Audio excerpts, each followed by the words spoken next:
Bam. We are live. If you're watching this not live later on, then you gotta jump forward like 15 minutes or so because I'm gonna chill for 15 minutes before I start the stream right now. And if you're a connoisseur of the show, if you've watched the show often, then you know that right now I have to go into the stream. I have to copy the link and I'm going to YouTube, where I'm going to paste it into Twitter, and then we're going to start the show. I don't think anyone's here yet, though, but if anyone is here, how's it going? I'm once again amped to be here. I'm so glad I don't have to fake my enthusiasm, because it's real. I'm going to type a little description on Twitter.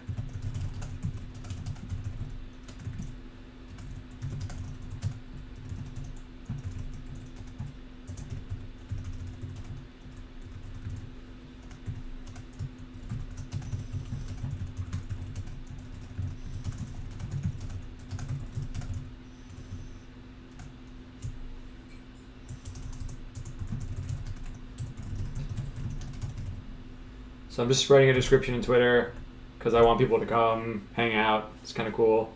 But really, if you're here, if only one person is here, then that's enough. Could just be you guys. I see 2 people in the chat. Could just be the 2 of us. And that would be cool with me. But I'm just going to write this really quick.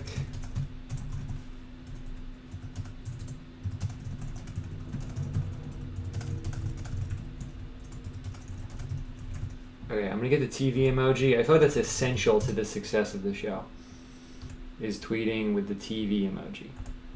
Gotta occupy the symbolic universe of television. I'm going to make sure I have no typos.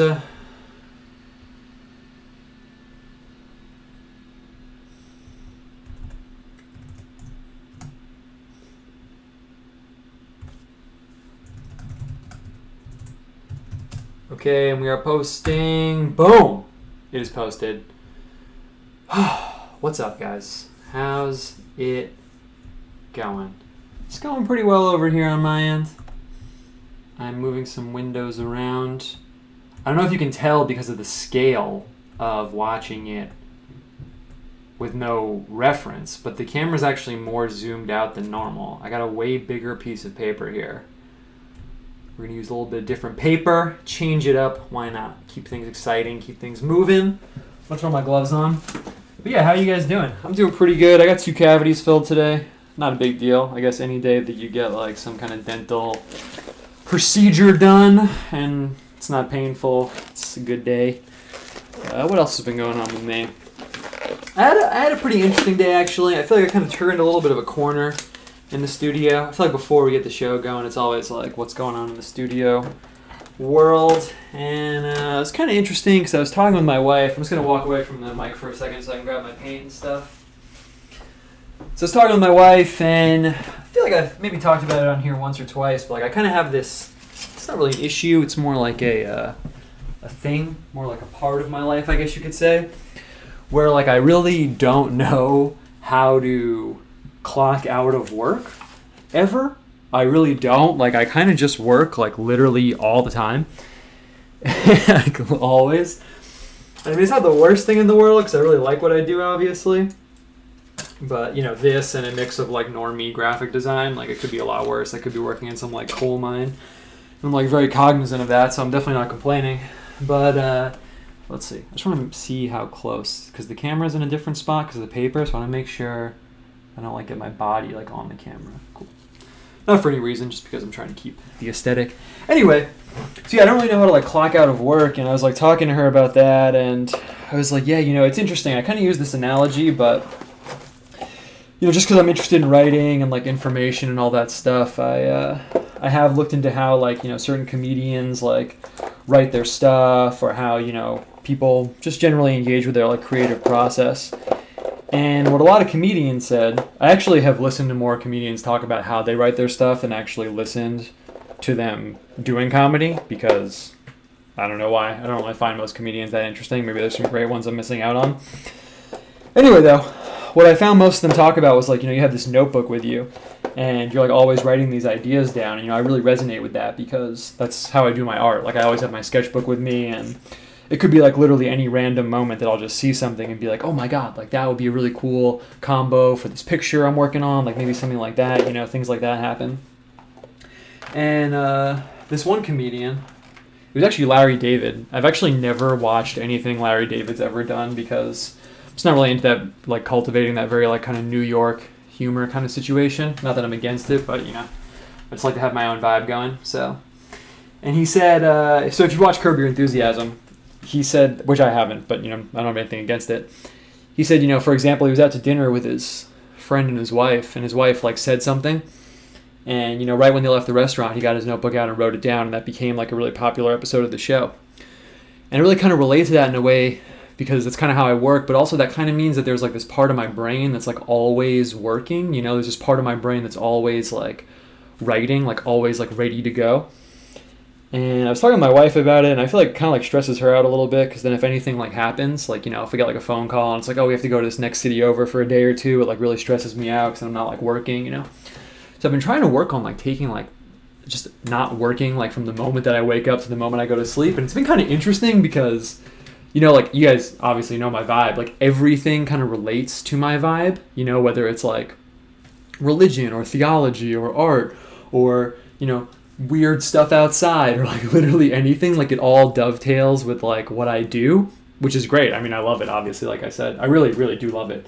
But it's really hard for me to like clock out because then, I go for a walk with my dog, maybe alone, and I see some, like broken down school bus in a field like a few miles away, and I'm like, oh my God, this would be a really good picture, Or I'm fishing yesterday and I catch this fish, which I did, by the way, it was sick.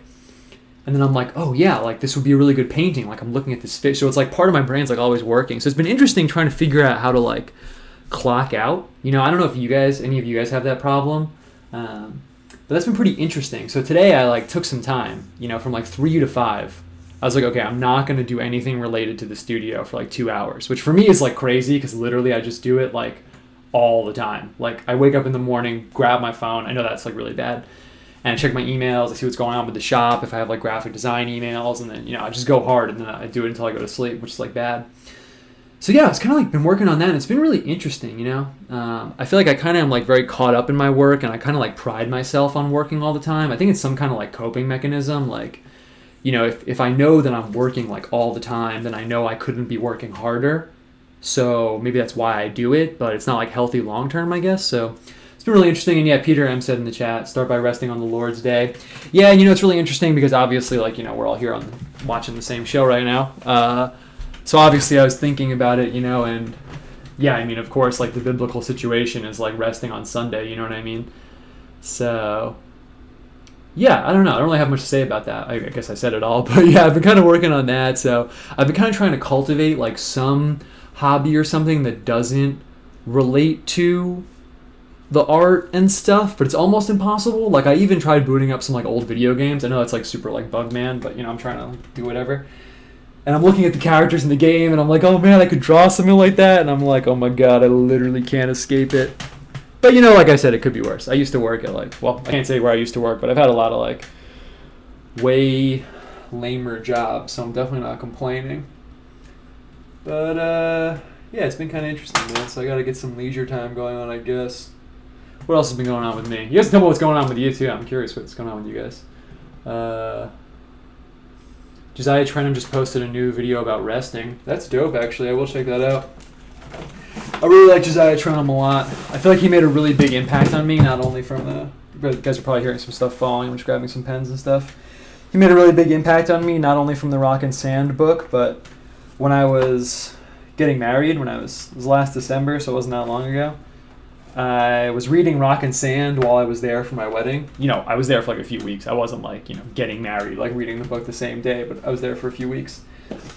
And I found this quote online where he said, the only pleasure men should expect in this life is working themselves to death for their families. I was just like getting married, and I was like, yeah, this is the vibe, like becoming a man. This is so perfect. So, I feel like I really like bonded with him in a way, even though we've obviously never met. Oh, and by the way, because I'm not in school anymore, my weekly cycle has kind of shifted and the downbeat has become your show. Lo and behold, I hold people's weeks together with the anchor of the painting show. No longer will we be cast adrift on the sea of unmarked time. Now that's cool, man.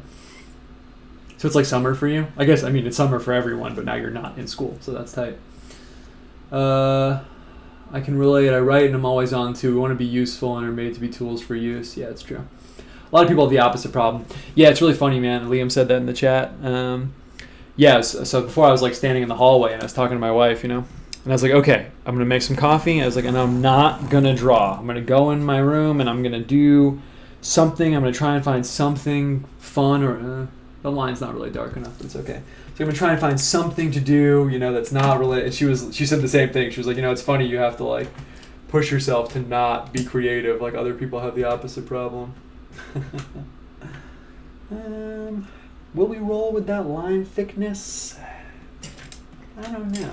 Kind of. Yeah, we'll use this one. Get a little thicker. Use like a little bit of a marker. But yeah, otherwise, what's been going on with me? That's really the main thing. Oh yeah, I also found out today. Not today, but I got this phone call that my family called me and they were like, "Hey, you know, you should come back to the place where I'm from." I'm not going to say where I'm from, obviously. It's an undisclosed location. But it's near. Well, I won't really say where it's near there. It doesn't matter. But I hate it there is the whole point. So they were like, yeah, you should come back. Basically, my grandmother's there. And, you know, she's like super old. And they were kind of like, you know, she's really old. Wink, wink, nudge, nudge. Like, you know, like kind of implying that she's like really old and in like poor health. So it would be like a good time for me to come. So I guess in the next like 2 weeks, I might just pack up and go there for like a week or so. Normally I wouldn't travel with like the whole Corona time going on, but it's for my grandmother, I guess. So I guess I will go. So I might do a painting show from wherever I'm at. So we might have a what's the word I'm looking for? In the field, out in the wilds of an undisclosed location on the road painting show. That'd be kind of cool though. Maybe I wouldn't even paint. Maybe we could do something else. Okay, let me square this off right now. Boom. Perfect. Cool. All right, otherwise I'm amped right now. Drank some coffee and honestly I'm stoked. Like I said, I wasn't drawing or painting today, so I'm amped to like get it going. So I guess most people just like relaxing and being around others on the same Hobbit style frequency. For me, that's just anxiety. Yeah. My day's going great. I had steak for supper. Nice. Getting ready for a few weeks of vacation. That's sick. That's sick. Yeah, I think when I travel, I'll probably take like the week off. I mean, I'll do the show because I want to do it because I like doing it. But I don't know. I feel like it would be chill to have like a minute off. Like I said, I just go like all the time. So just got my St. Herman of Alaska shirt. Epic. Mark. That's dope. Yeah, I think it's also interesting because like, I don't know. I feel like doing the creative thing is interesting because I mean, I guess like business men, like I think of I think of people who are otherwise characterized as like workaholics. Like I wouldn't call myself that, but I mean, you know, maybe I'm just coping and maybe that is what I am.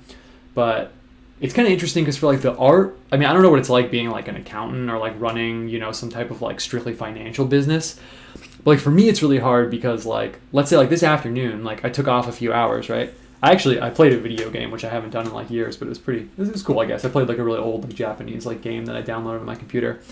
Just keeping it aesthetic just for the record. Anyway, though, yeah, it's hard because like if I take the few hours and don't draw, then like the drawings I would have made don't exist. And then if I say, oh, well, forget it, I'm not going to take the time off, I'm going to draw, then there's like this extra art here that wouldn't exist otherwise. So I feel like having that like tangible stuff makes it like a lot harder too, because it's not just like a number in a box of like how many hours I worked, like I'm physically holding like the materials.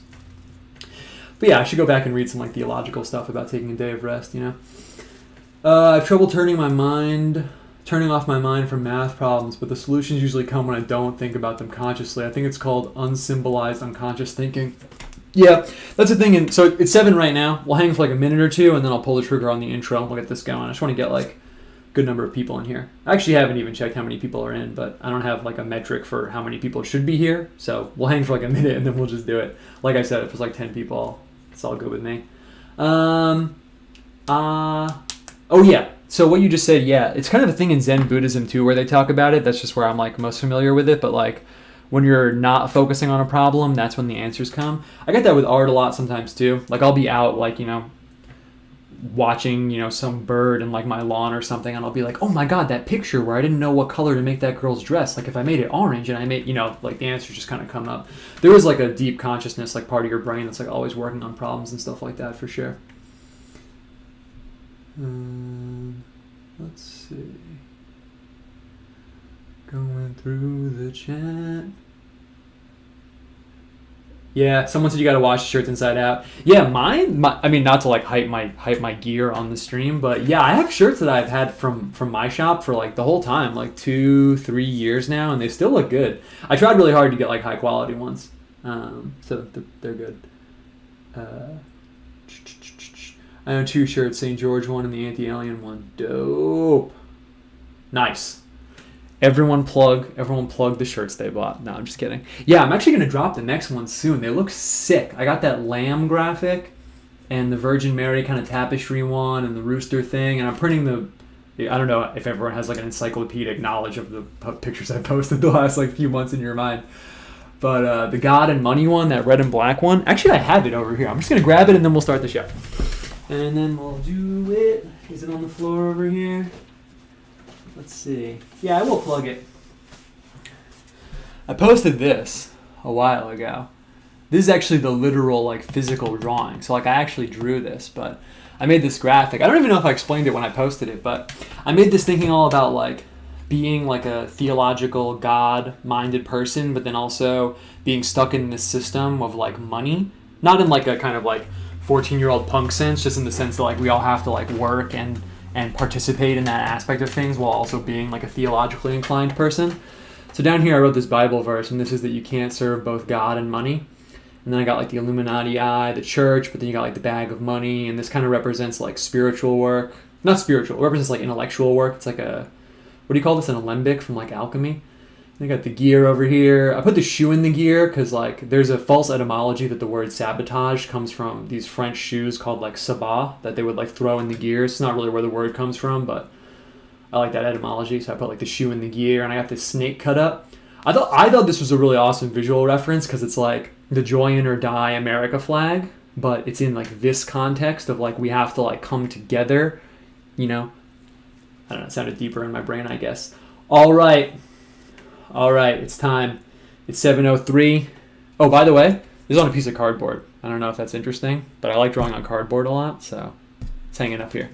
All right, it's time. It's 7:03. The artistic energies can wait no longer. The colors must flow. It's time. And you know the first thing we have to do is press the intro button, which I will do right now.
All right.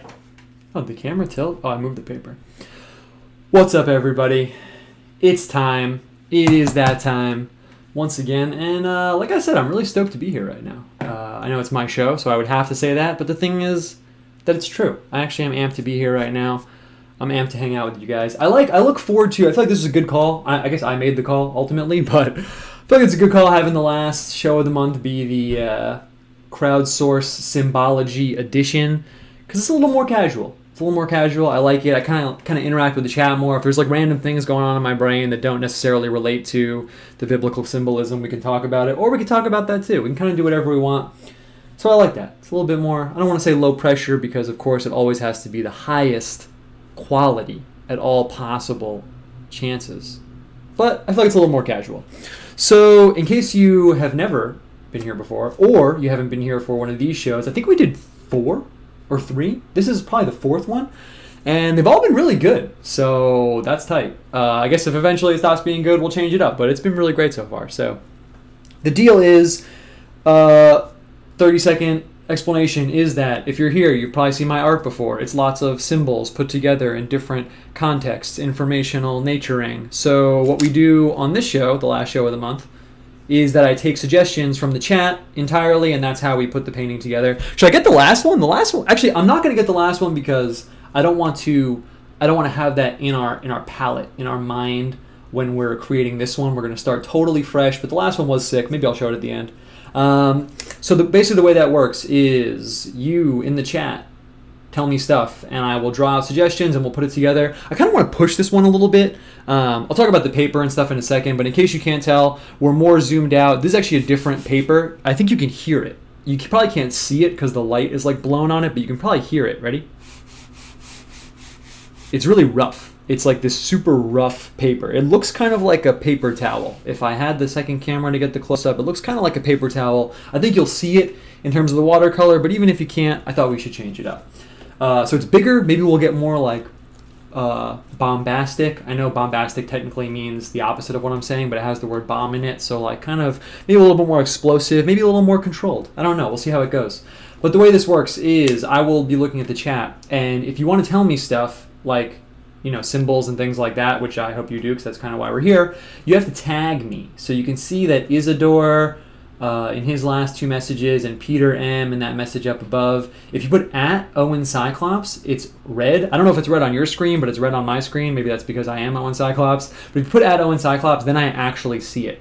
Otherwise, I have to like read the whole chat, and it doesn't really work. Yeah, boom. Iron Grid just did that.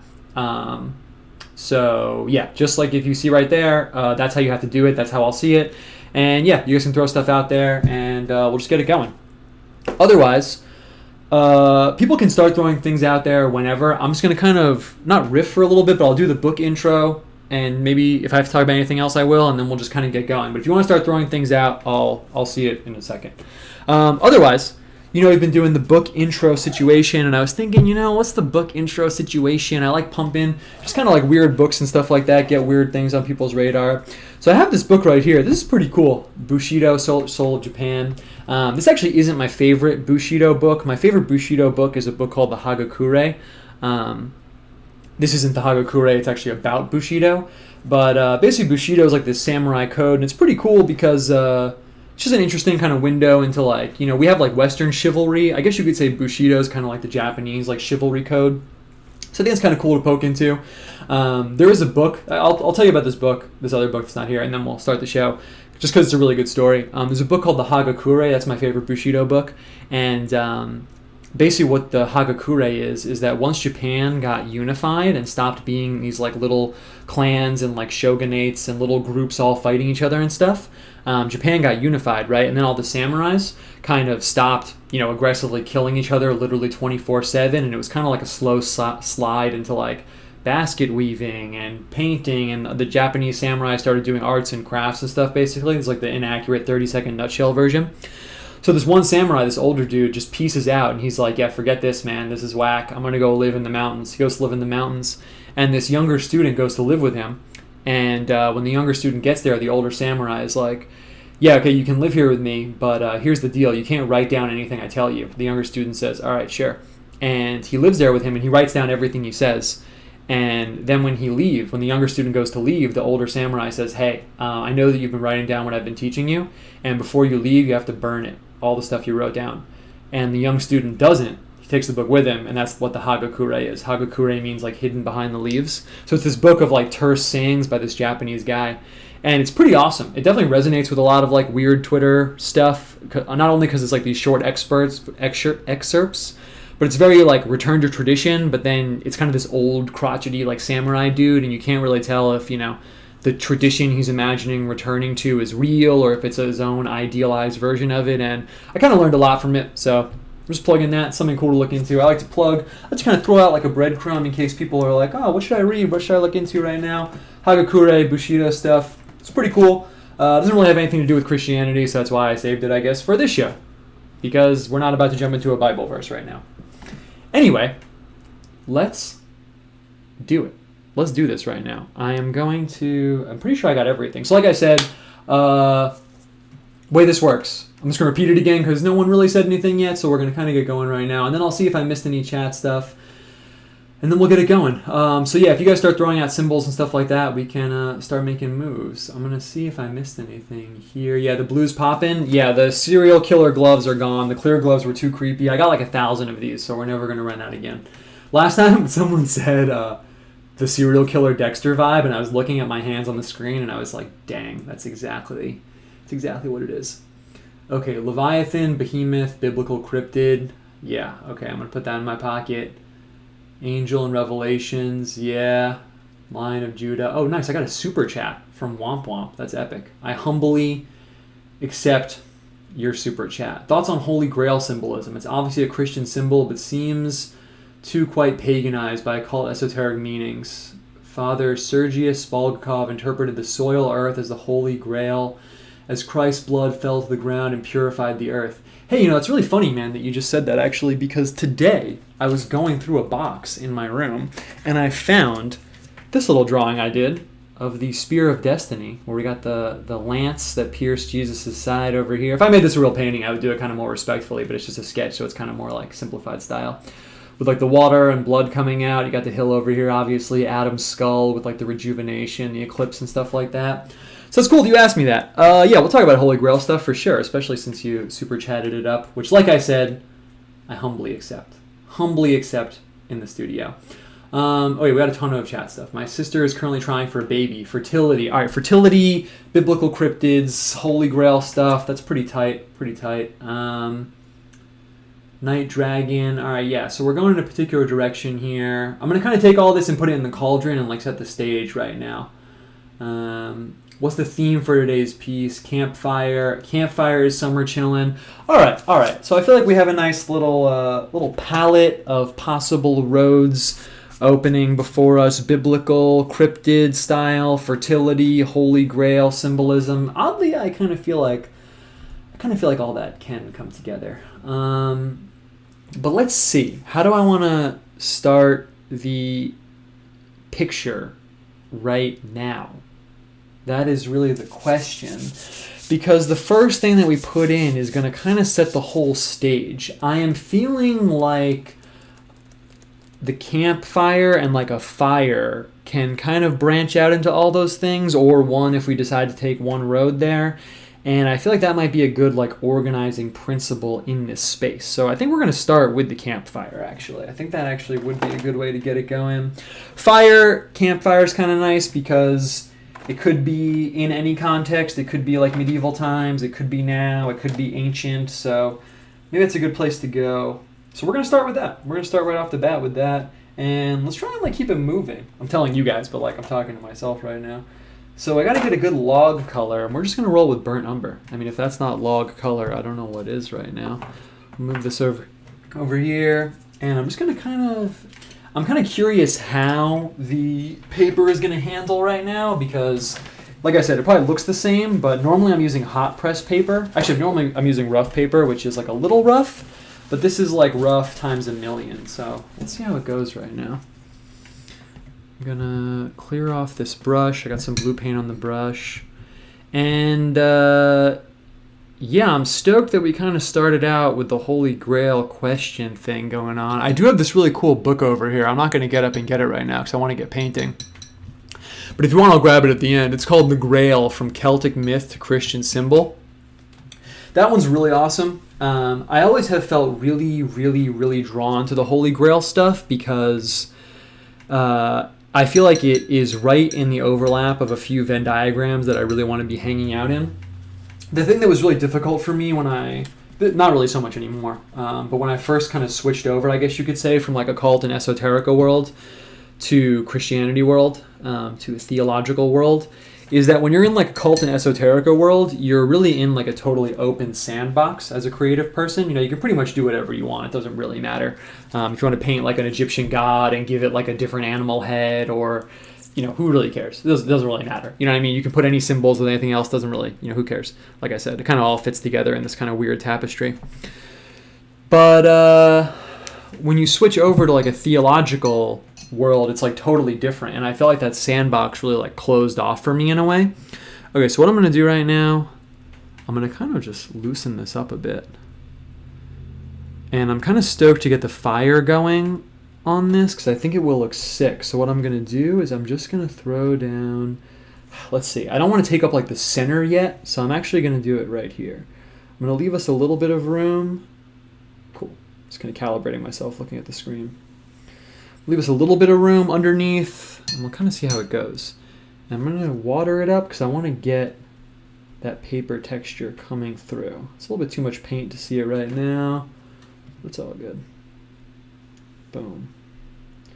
And then I'm going to throw down this fire, and then I'll look back at the chat and we'll see where we want to take it from there. But I feel like getting a fire, we could even paint something into the fire. It's kind of why also I feel like it's a good way to start, and it's also kind of a good like design motif thing because it'll give us a little like point. I'm going to make it kind of like a tapered, rounded point, and then we can kind of like go from there. So that's why we're starting with this right now.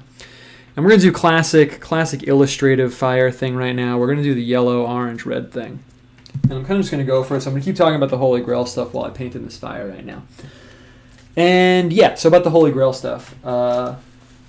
So yeah, when I switched over to Christian symbolism, Christian art world, I kind of felt like that sandbox element became completely closed off to me. And it was really difficult for a while, actually. Eventually, I kind of like reopened it back up. But yeah, because it's totally different. Like if I'm painting a picture, someone asked me to paint a picture of St. Anne, like 2 or 3 weeks ago, right? I'm not going to, you know what I mean? If I'm making it a picture of this like theological figure that I am ascribing some level of like, merit and respect to, then it's a totally different ballgame than if I'm like quote unquote like just messing around, you know what I mean? And I felt that way for a while. I still feel that way, obviously. But I really didn't know how to step into the theological realm with my creative work because so much of the theological world is about like, learning how it is, and like, I'm not gonna like I talk about every time, like I'm not gonna paint some picture of like Virgin Mary in like a disrespectful way, obviously, then I have to like seppuku myself in the studio. So we could go on about that for a while, but I feel like the Arthurian legend and Holy Grail symbolism world is a really interesting space because it opens up that creative mythos in a way that intersects with the realm of Christianity. And that's why I think it's a really, really interesting creative space that I've explored to some extent, not to the extent that I would like, but I have explored it to some extent. That's why I kind of find it really, really exciting. It's like real, but also it has that element of myth. It's like right at the point where myth and Christianity intersect, and I find that really, really, really cool and exciting. Okay, so we're just going to throw it down. I'm not really getting that like loose cannon water effect that I want right now, so I might get a bigger brush. I kind of want to see if we can like push it. So I'm going to grab a bigger brush right now, and I'm just going to get this wet. So yeah, for that reason, I think it's really cool. I think it's really cool also because people kind of, I don't really know what I think about this yet. I'm going to kind of just dry brush this in and see how it goes. Not exactly sure how I want to play this out. It's kind of dope, but I don't want it to be just dry brush. I kind of want a little bit of the watercolor in there too. See, I want like both worlds. I want the wateriness of the watercolor, but I want the roughness of the dry brush. But can you really have both? Can you have both? I don't know. I don't know if you can. Yeah, that looks pretty freaking awesome, actually. Okay. It actually looks really tight. I'm wondering if I should even put in the red. I think I should, though. I think I should. We'll just get it a little bit going on up here, and we'll kind of do the same thing. Nice. I was hoping this episode we can kind of play with the painterly nature of it. I feel like for a lot of the show, we've been kind of caged in art-wise in terms of how we're engaging with the paper and the materials. I felt a little caged in, not in a bad way, but in terms of vocabulary, I would say I'm trying to make this a little bit more painterly. You can obviously see what I'm talking about. When I say painterly, I guess you could say, like, you know, it's kind of a nice, like, meta-creative thing to talk about, but I should make sure I don't dox myself for grabbing a random paper over here. But, you know, if we're talking about, I have, like, a spectrum, you could say, between, like, painterly and illustrative. Illustrative. I don't like saying illustrative because it sounds pretentious. But, like, on this side, you know, you can imagine if I was playing, like, tight, you know, like sniper rifle style, like everything's tight and, like, very controlled, you know, maybe I would paint in the fire like this, you know, and I'm doing every little flame, and then we get, like, the middle part in the orange, you know, and then we come in with a little part here, and that would be, like, illustrative. But then on this side, we have painterly, where we're incorporating that element of, like, chaos, and the materials are showing through more. This, if I painted this really tight, you know, if I painted it in and made it tight and then painted in the background, and you just took a photo of it close up, I mean, it could be any materials. You wouldn't really know. It wouldn't really matter. But here, you could obviously see it's like watercolor on paper. So it's letting you into my mind a little bit there. But yeah, that looks sick, and let's keep it moving. It would be tight. See, I like kind of giving you guys ideas now, I guess, because I'm not, like, totally in control. It would be kind of tight maybe later to go back in, and we could paint something in black in this yellow. Like, if we put something black, like even a skull, or, you know, who knows? Oh, we're talking about, like, fertility and stuff like that. You know what would be really sick is put, like, a plant in here maybe or something in black. That could be tight. A rose. Who knows where we're going to take it, but it's kind of what that makes me think of right there. The yellow and black combo is usually pretty tight. Okay, and by the way, if I miss what you said in the chat, you can just say it again. There's no situation where I'm going to be like, oh my god, he suggested the same thing twice, so kind of figuring out how to run things, but it's all good. Okay, the smoke can be a symbol too, which would be fun. Yeah, that would be sick. We can get this, definitely we can get the smoke into something. That would be really, really, really tight. Ben, wanted to know if commissions are open. Yeah, DM me on Twitter, you can. If I miss a Twitter DM, just bump it, but I'll hit you up after. But also DM me because I'm going to forget. Thanks for asking that. Do I think modern things can make good artistic symbols? We'll talk about that too. Base of the picture is camp, shorts and a banjo. Bazooka time, yeah, sniper rifle, bazooka stuff. Flame kind of looks like a tool about to open. An egg, or do plants work better? Yeah, let's get an egg going on. That's tight. The game I was just playing had an egg in it, actually. I like the idea of an egg. I want to get, maybe we'll get some Holy Grail stuff into. An egg is kind of a nice, like, eternal symbol as well. Thing about an egg, letting you guys into my mind right now, is it's usually white, and we have the white paper. So I guess that kind of opens up the question of how I'm dealing with the space here. I don't really want to put in, like, a hardcore, like, landscape yet. What I might do is I might throw down the yellow ochre as just kind of like an ambiguous, like, ground underneath the fire, and then we can put in, like, a white egg underneath the fire. I think that would be really sick. So I'm just going to grab, you know, and I always use yellow ochre. I'm going to use raw sienna instead. It's almost the same color. You can see I got them both here. It's almost the same color, but raw sienna is a little bit more saturated. Yellow ochre is a little bit more desaturated. Raw sienna is like a really rich, pale wood, and yellow ochre is kind of like a bag. Kind of like a burlap sack. So I'm going to throw down, and also when we paint in the egg, we can also outline it. White on brown might not read the best, but, you know, we'll see how it goes. And I'm going to stay using this this big brush, this Big Guns brush over here. So yeah, what else should I say about the Holy Grail stuff? Yeah, so like I was saying, I think that people kind of have, like, a need for kind of, like, creative stories, you know? I think that that's expressed in a lot of, like, frankly, like, perverted ways now, where we have this kind of, like, cult of, like, Hollywoodism, and people, like, almost go into it too much, let's just say. But I think that it is, like, a natural need that we have for, like, stories and things like that. And I don't know, somehow I feel like the Arthurian legend stuff is, I feel like it's just unexplored. I feel like we really could tap, like, a lot more into that, and it's something that I've always really wanted to go harder into. Oh, also, the other thing I'll say before we move on, we will move on eventually, but the other thing I'll say is, so you said it's a little pagan-y and occulty and stuff like that.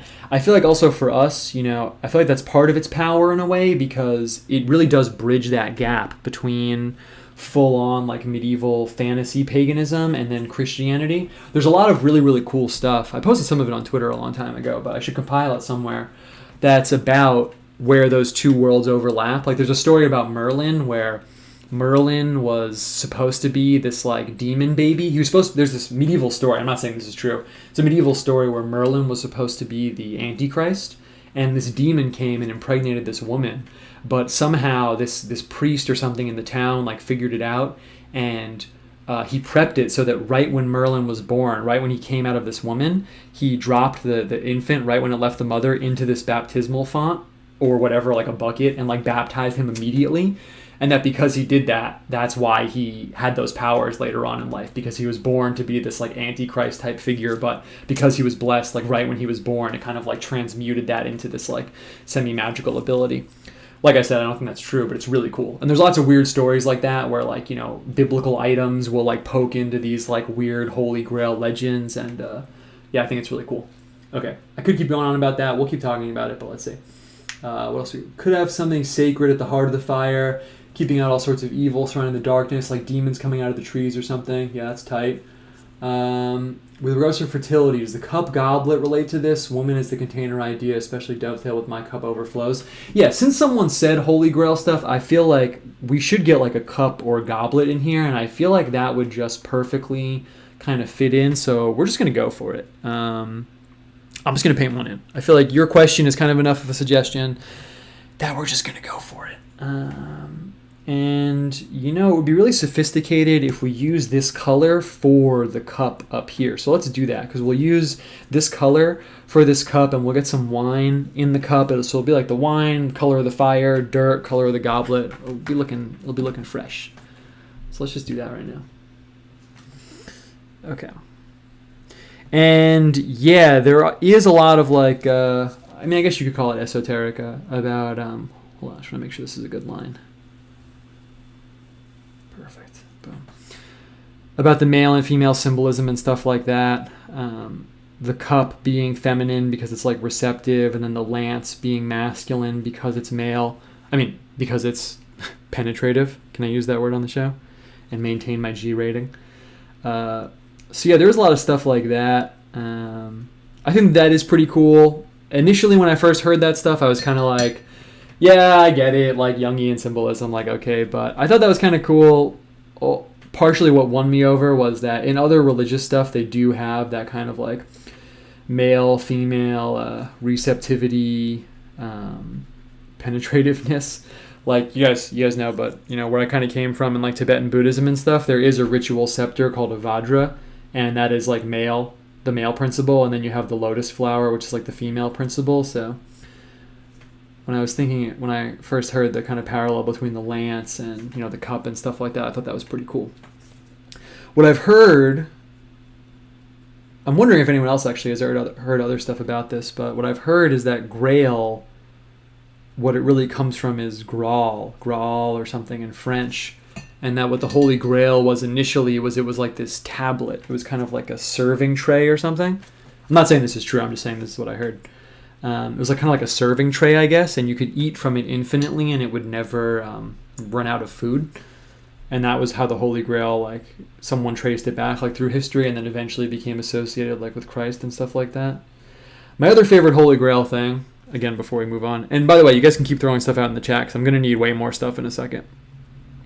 So if you guys want to keep throwing out stuff, I'm going to need more stuff after I paint this cup.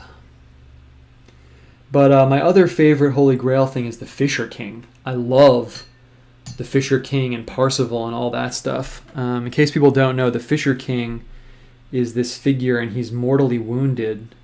And he needs Parsifal, this knight, to ask him the right question. But Parsifal doesn't ask him the right question. There's lots of versions of the story, but in one version of the story... let's see, I'm trying to think what color I want to make the wine right now. I think we'll just make it like red. We'll just have it be like blood red, honestly, right? It's already looking pretty sick. in one version of the story, Parsifal's sitting at this table.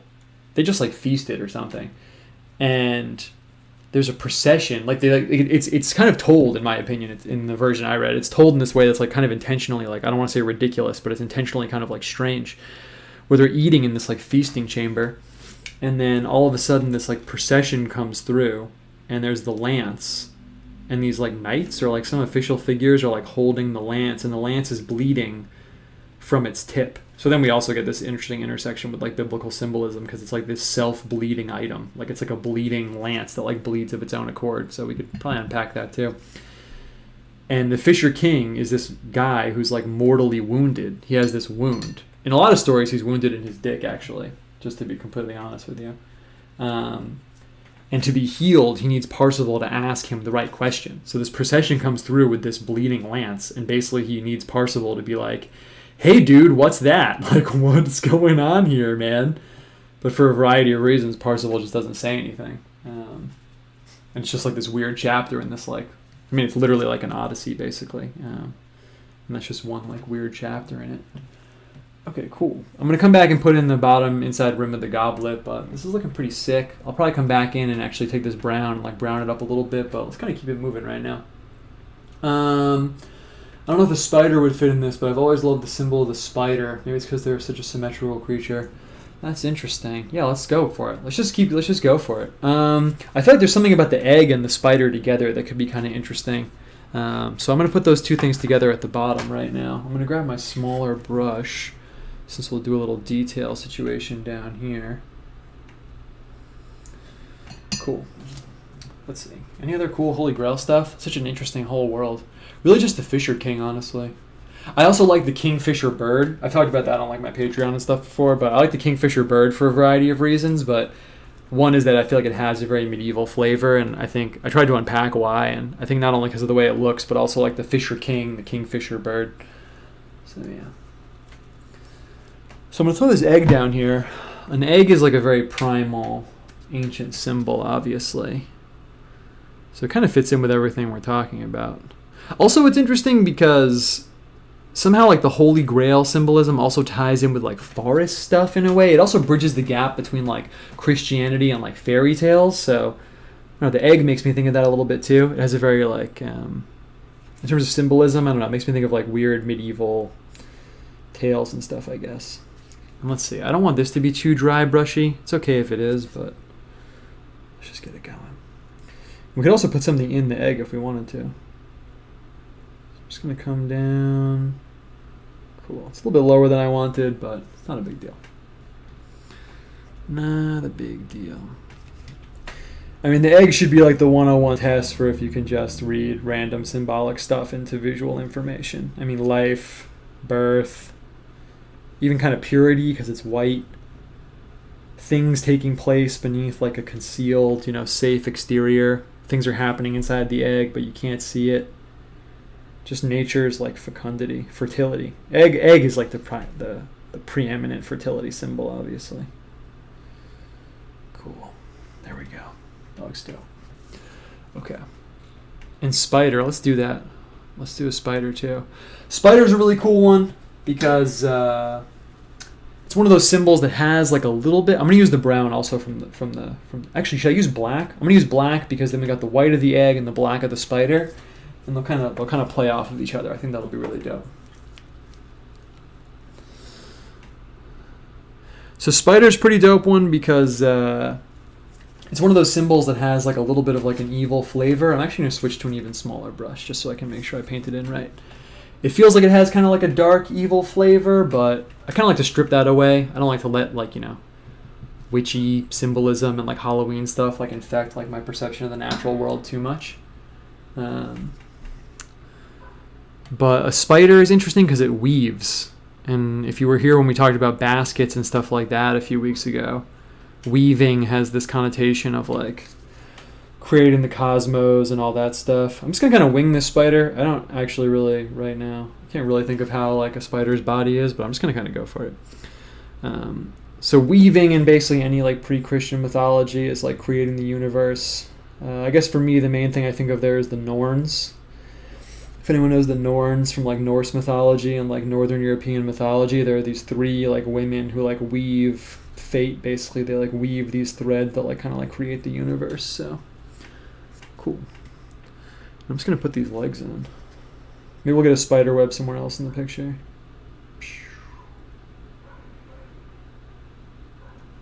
I get the craziest spider webs around where I live. They're freaking insane. Cool.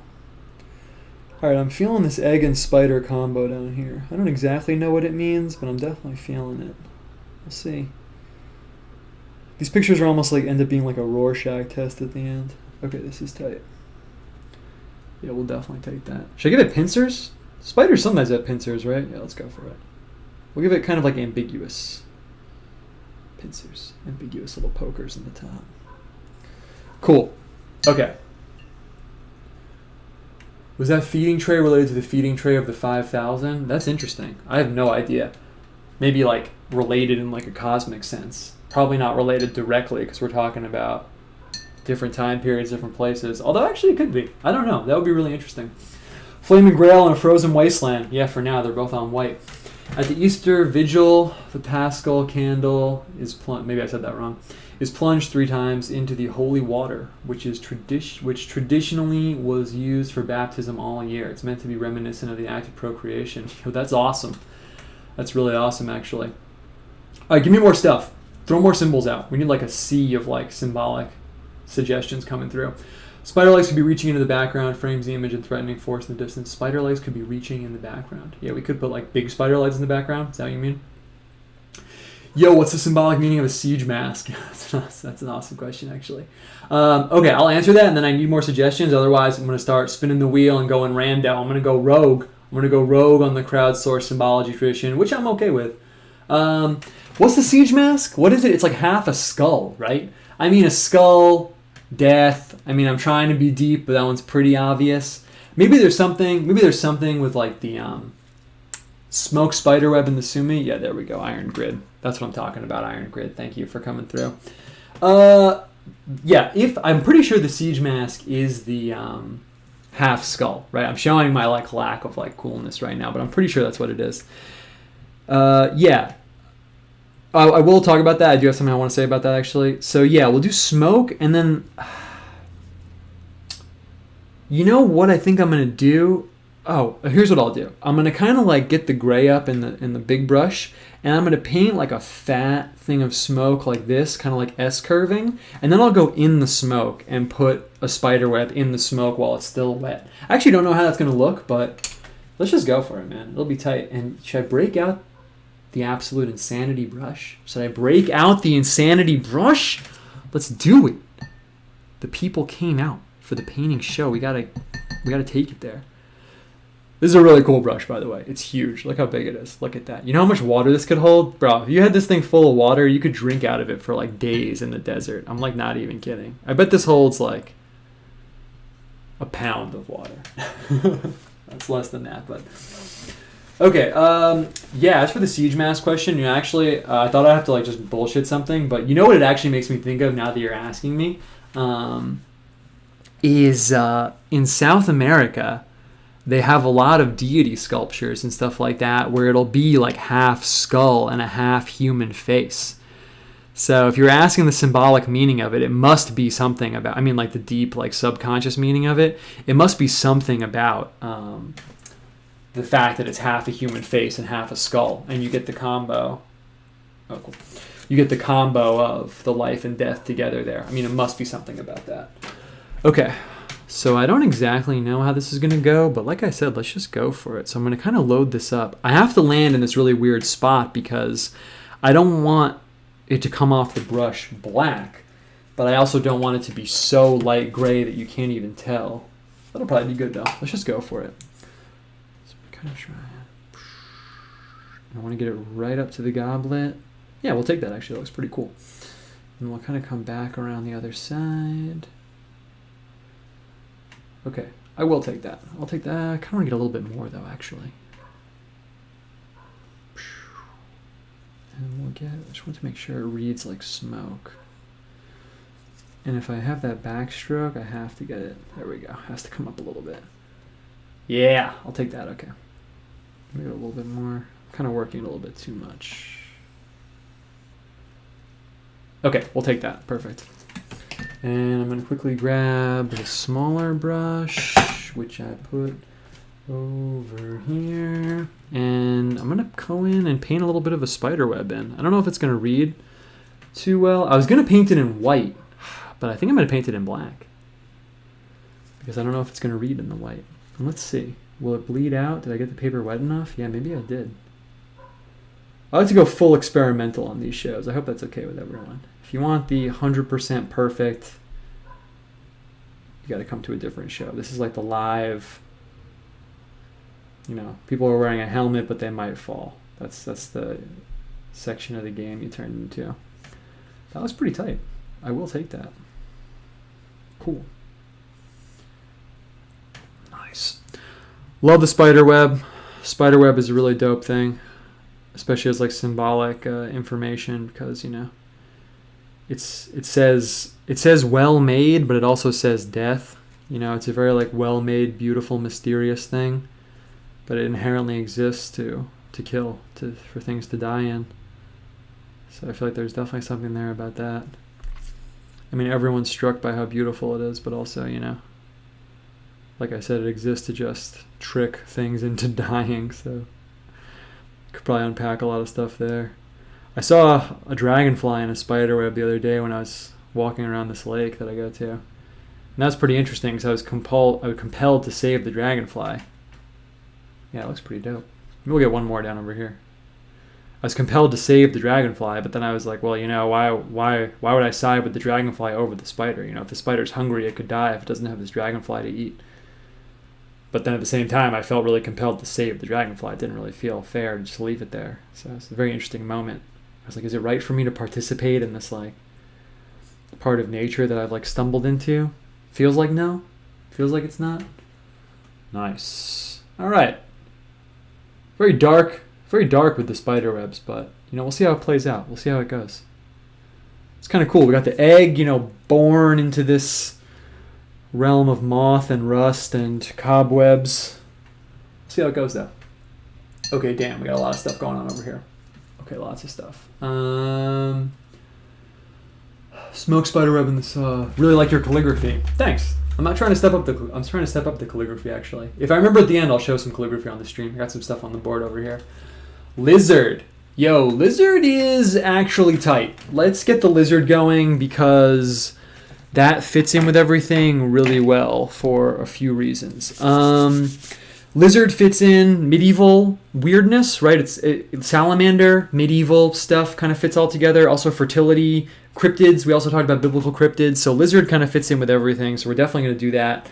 I kind of want to put the lizard in the fire. Kind of want to do that, but I think I'll put him coming out of the fire maybe. We'll do something like that. The lizard opens up a really big question, because that question is, what color am I trying to make this lizard? They're pretty much always green. Green is going to really change up the color scheme, though. I could go for an absurdly powerful move, because if I'm going to do a salamander, which I am, because we have the fire, you said lizard, salamanders are kind of lizard. Is it technically? Well, that's what we're going to do.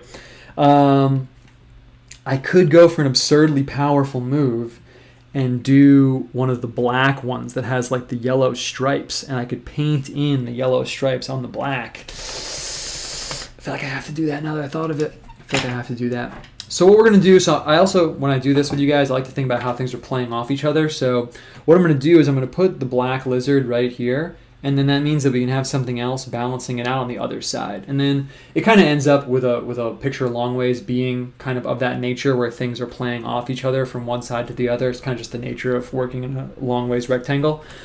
So yeah, and part of the reason why a lizard is really good is that it relates to the fire. I don't know if people know this, but if you go back into like older kind of grimoire stuff and things like that, and you don't have to get like black magic-y with it, even just like weird, medieval tales.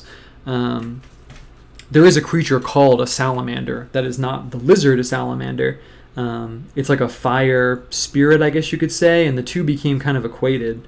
I suspect, although I can't say for sure, but I do suspect actually, that's why it got called a salamander, that the name flows in that direction and not from the lizard to the creature, but I actually don't know for sure. And apparently what I deduced from my own amateur research was that when people would take, a campfire wood, when they would take the wood, and lay it out to start a big fire, lizards would crawl out of the fire, right? Because they were living in the wood, and then they would crawl out when you started the fire. And that because of that, there became this like very unintuitive association between like salamanders and fire. It's kind of weird because we think of salamanders as like very wet, kind of like gooey creatures, but kind of makes sense too if you're like a medieval person and, half the time when you go to set a log on fire, some lizard crawls out of it.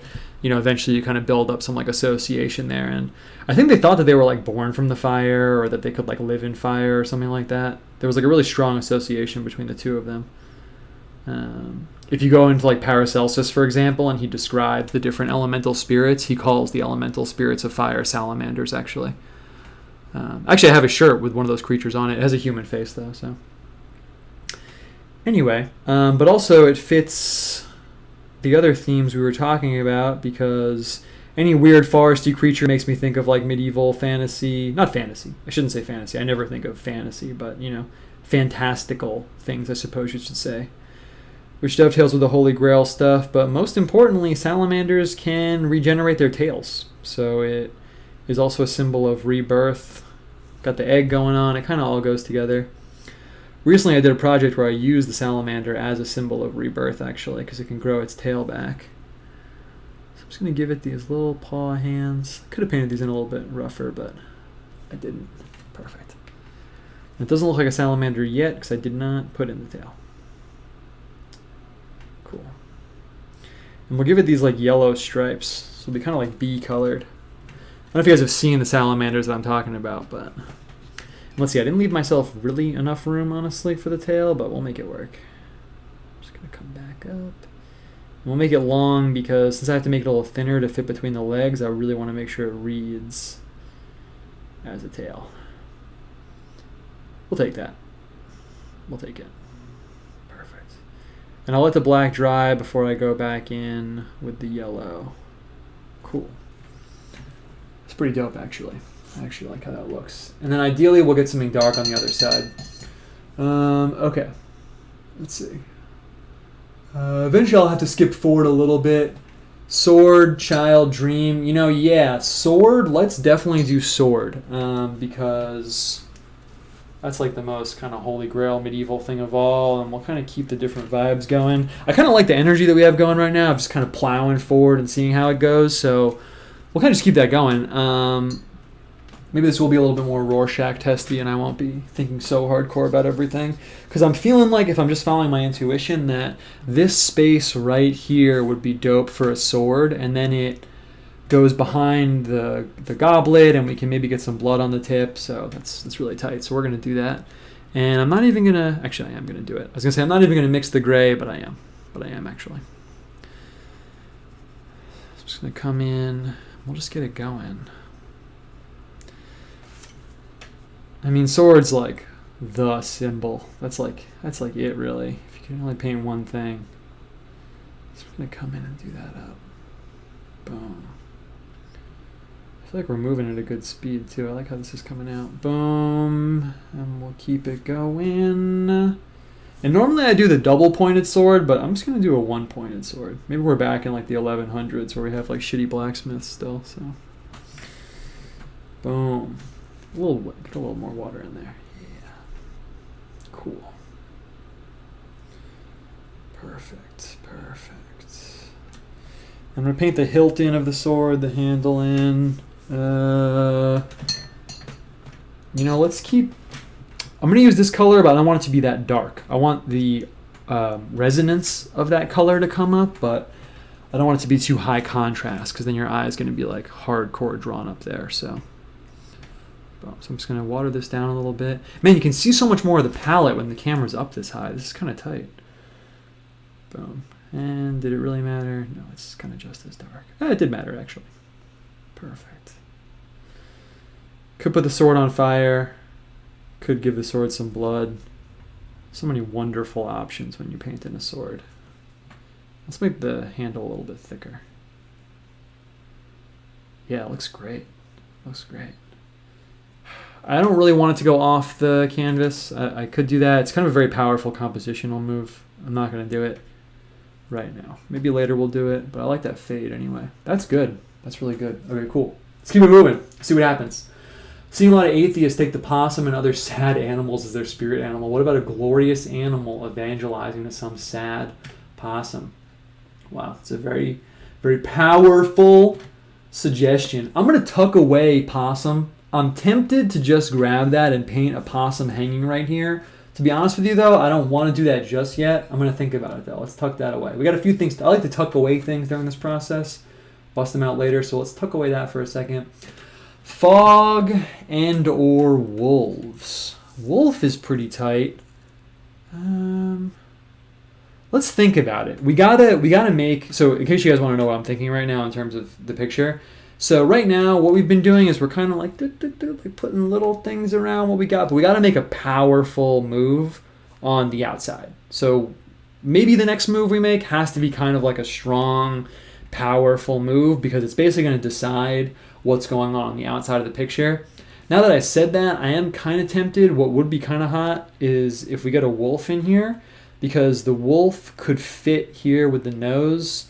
We can get kind of those like really almost like super straight legs that I paint in, and then with the wolf's tail it could kind of be like a resonance with the smoke going on over here. That would be kind of dope. And then we would have to get something else over here. Someone did say lion actually way back at the beginning, so we could get a wolf and a lion. I mean, that would be pretty dope. That would be pretty dope. I'm going to read one or two more and then we'll kind of decide what we're going to do. Mirror's dope. Mirror kind of goes with the goblet. Let's tuck that away too. If I say I'm going to tuck something away and I don't get back to it, feel free to suggest it again. Mirror is tight. A red horse, like the one that patrols the earth in Zechariah. Scepter, mirror. I'm feeling the scepter, mirror things kind of going together. Rain clouds because it's summer. Yeah. Rain and fire. Okay, I'm kind of getting an idea of where this is going, I guess, right now.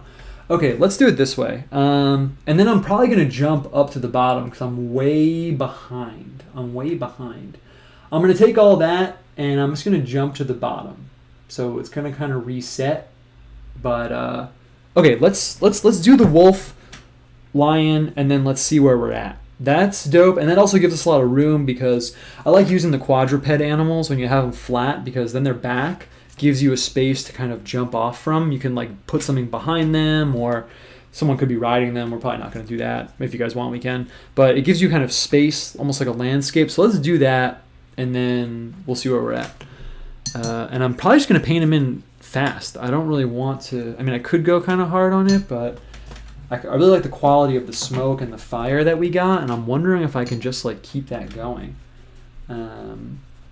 For the wolf, I feel like we should get like a dark gray. So that's kind of what I'm going to build up right now. And then we'll kind of check in with ourselves. We'll see where we're at. And then we'll just keep it going. Yeah, this dark gray is good. This is good. Now the thing is, do I want to paint it in the whole thing with this though? Because that's a very big decision. I'm going to cut the difference between the small brush and the big brush and use this one. And then I'll paint the body in with the bigger one. It probably looks like they're the same size, but it actually does make a difference. Because for the face of the wolf especially, if I don't get like a crisp delineation for like the snout and the top of the head, then it's just going to look like a random animal. And I kind of want to get that wolf look. It still might not look like a wolf, but you know. Okay, so let's build this up right here. And maybe we'll even give it like yellow eyes or something like that. I'll probably drop the eye in while the face is still wet, because that'll look really tight. Okay, wolf style. I want to sharpen the brush. It's not really that sharp, but yeah, actually I really want to sharpen the brush. Cool. Okay, and let's do it like this. I'm just going to go for it.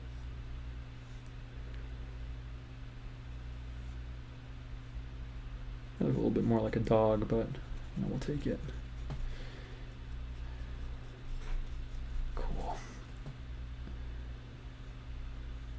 I'll give him those. I feel like the wolf has these like pointy ears in my mind, and that's kind of what like differentiates it a little bit. And then I'm going to rough it up a little bit because I want to get that, like, yeah. Cool. Perfect. Yes. There we go. Nice. Yeah, you can really see the texture of the paper through that. It's hot. Okay. Really quick detour because while the paint is still wet, I just want to drop in. Oh, I grabbed yellow, but I'm going to use orange instead, actually. Quickly just grab. I just got to get the paint wet enough, but it's not happening. And I'm just going to kind of drop in. Boom. Perfect. Kind of let the eye like fuzz out a little bit like that. And then I'm coming back. I'm losing track of the brushes that I'm holding. Cool. And let's see. We'll kind of get the punched back. Boom. And the body has to go up a little bit like that. Yeah, it's pretty good. What'll really make it look like the wolf is the tail, which I'm going to do right now. Cool. We'll take that. If we need to make it darker, we can. And I'm just going to kind of paint in the legs. I'm going to push it a little bit because I kind of want to see how much I can push the painterly element before I start. Kind of losing it a little bit. Maybe I pushed it a little bit too much there, but I actually kind of like that. Let's leave it like that for now. Let's see how we want to go with it.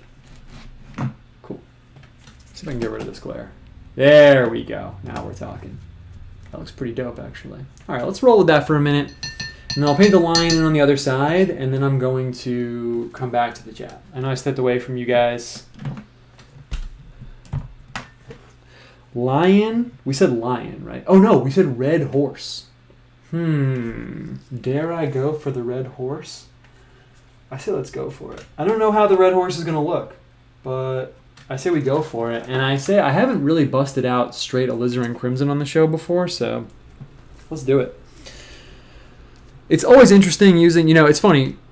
The theme, what we're talking about always kind of comes together, It's always interesting using the like Euro animals. I know wolf isn't like really a strictly European animal, but that's the context with which I engage in it. In like the theological art, because someone said, Holy Grail sometimes has some pagan feeling to it. It's interesting because like, I don't think of the animals like as pagan, obviously, but it's interesting because maybe it's because they're not, are there wolves there actually are wolves in the Bible, actually, yeah. But maybe it's because for other animals, a bear is probably like a better example. Although, of course, there are bears in the Bible, too. I feel like their biblical symbolism is always not as like well laid out. Okay, let's just go for it, this red horse. Someone said Book of Zechariah. That's one of my faves. We kind of got the very loose, like, illustrative wolf over here. I feel like however the horse comes out, it'll be fine. I just want to make sure it fits in this little window. For the horse... Just give it like kind of a long face. But it's a little bit different. It has to like come up a little bit more than that. Cool.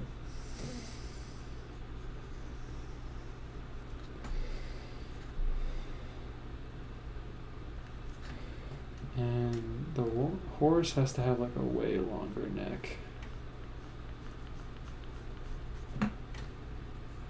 Cool.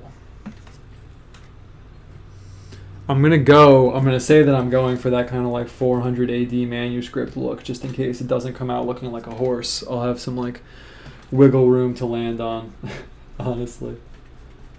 Cool. This color is really transparent too, so it'll suit the whole thing. And for this one, I'm going to give it one of those like fat, huge legs that they sometimes have that's like stepping forward. Yeah. It's going to look a little weird, but I actually kind of like it because, like I said, I'm going to try and land on that, like, early manuscript vibe. So it's okay if it doesn't look like it should, quote unquote. Perfect. Boom.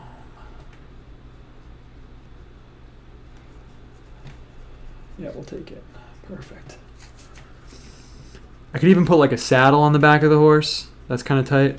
That gives it a very like medieval flavor sometimes. And yeah, we're just gonna go full like illustrative on this horse.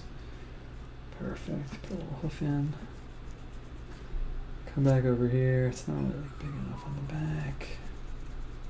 And I'm gonna give it same deal, one of these like stepping legs. Nice. This is like exactly the space that I wanted to land in, because it's kind of like, is it like a primitive painting, or is it like a well-painted horse, or is it like this guy never saw a horse, or is it like a cave painting? I kind of like landing in that weird space, honestly. Get a little bit of a mane going on. Yeah, that's tight. And we're going to kind of give the horse a similar tail to the wolf. Normally I wouldn't do that, but... So let's see, this one's going in then out, so we're going to go... Yeah, nice. Haha, that looks dope. Okay. Okay. So now you can see we got the kind of side set up. We still got to put something probably black to balance out the salamander. Okay, so I'm going to quickly read through the suggestions, and then we'll probably kind of like reset a little bit, just because I want to like, I'll kind of go through them all. We'll kind of put them all in our brains, and then we'll see what we want to do. Scepter, yeah, that's tight. Scepter goes with the sword. Rain cloud or something, yeah, fire and rain, that is tight. We'll definitely think about that. Someone said that's sick. Sickle, yeah, sickle's tight. Sickle, birth, death thing going on. Fireflies, yeah, fireflies is dope. I have been trying to use them in my art recently. That goes with the summer thing. I have a lot to say about fireflies, actually. Maybe we'll use those. Spoon, a bee. A bee is actually really, really tight, because it would be black and yellow, which would perfectly color-wise offset the salamander. So actually, I'm just going to grab that one really quick. I'm going to throw it down. Have we used bees before? I think we used a bee once before. But I always think of, animal symbolism always has a few different dimensions, but one of them is whether they operate in packs or solo or whatever. And a bee's a really good one because they all work together. Like I would like us to all work together. Where's my black paint, though? Where'd it go? Oh, boom. So I'll throw that down, and then we'll kind of see. The next, like I said, the next few moves we have to make are going to be pretty powerful, because now that we laid down these two creatures in the bottom left and bottom right, I feel like maybe we need something tall. Maybe we need something coming out of there, or kind of want to decide how we're using the space. So let's see. That's what we kind of want to be thinking about right now.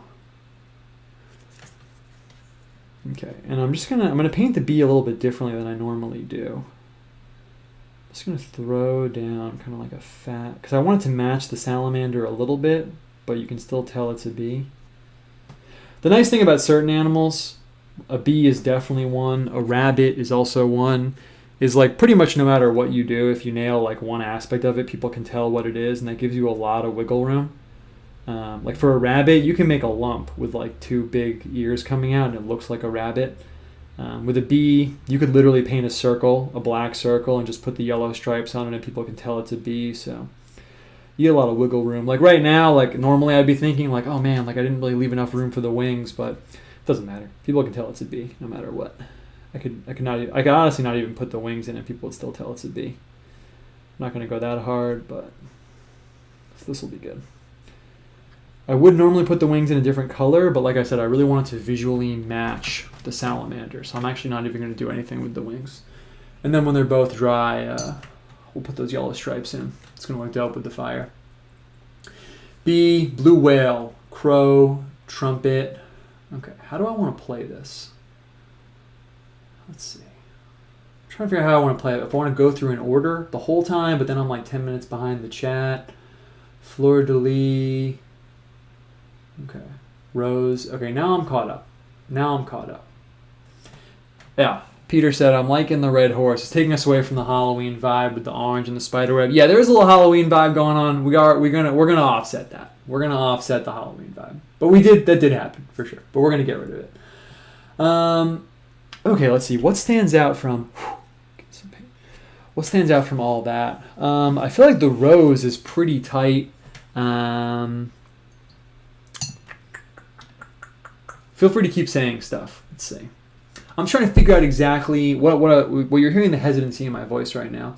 So I'm trying to figure out what the next boom, because we have these two vertical spaces here, and I just want to make sure I make a good call. Because here's the thing. What I'm thinking right now is like, as I'm drawing symbols from you guys and stuff like that, it's kind of like, you know, sometimes when I used to draw, I used to like take out one of those symbol dictionaries I show you guys and like go through it and take things out, and then you run the risk of like having like kind of like just little things all isolated, not interacting. So I kind of want to figure out what the next thing is that can kind of bring it all together. Maybe we need like a person, maybe we need like a figure, and then that's how we can incorporate some of these things. That would be pretty dope, actually. We could just get two kind of like ambiguous figures on the left and right.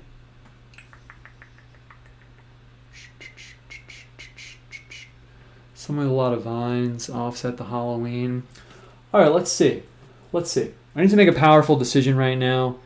And what my decision is going to be is that I'm going to take something someone said, and maybe we'll use it as the head of a figure. All day I was thinking about making a figure with a head that wasn't a human head.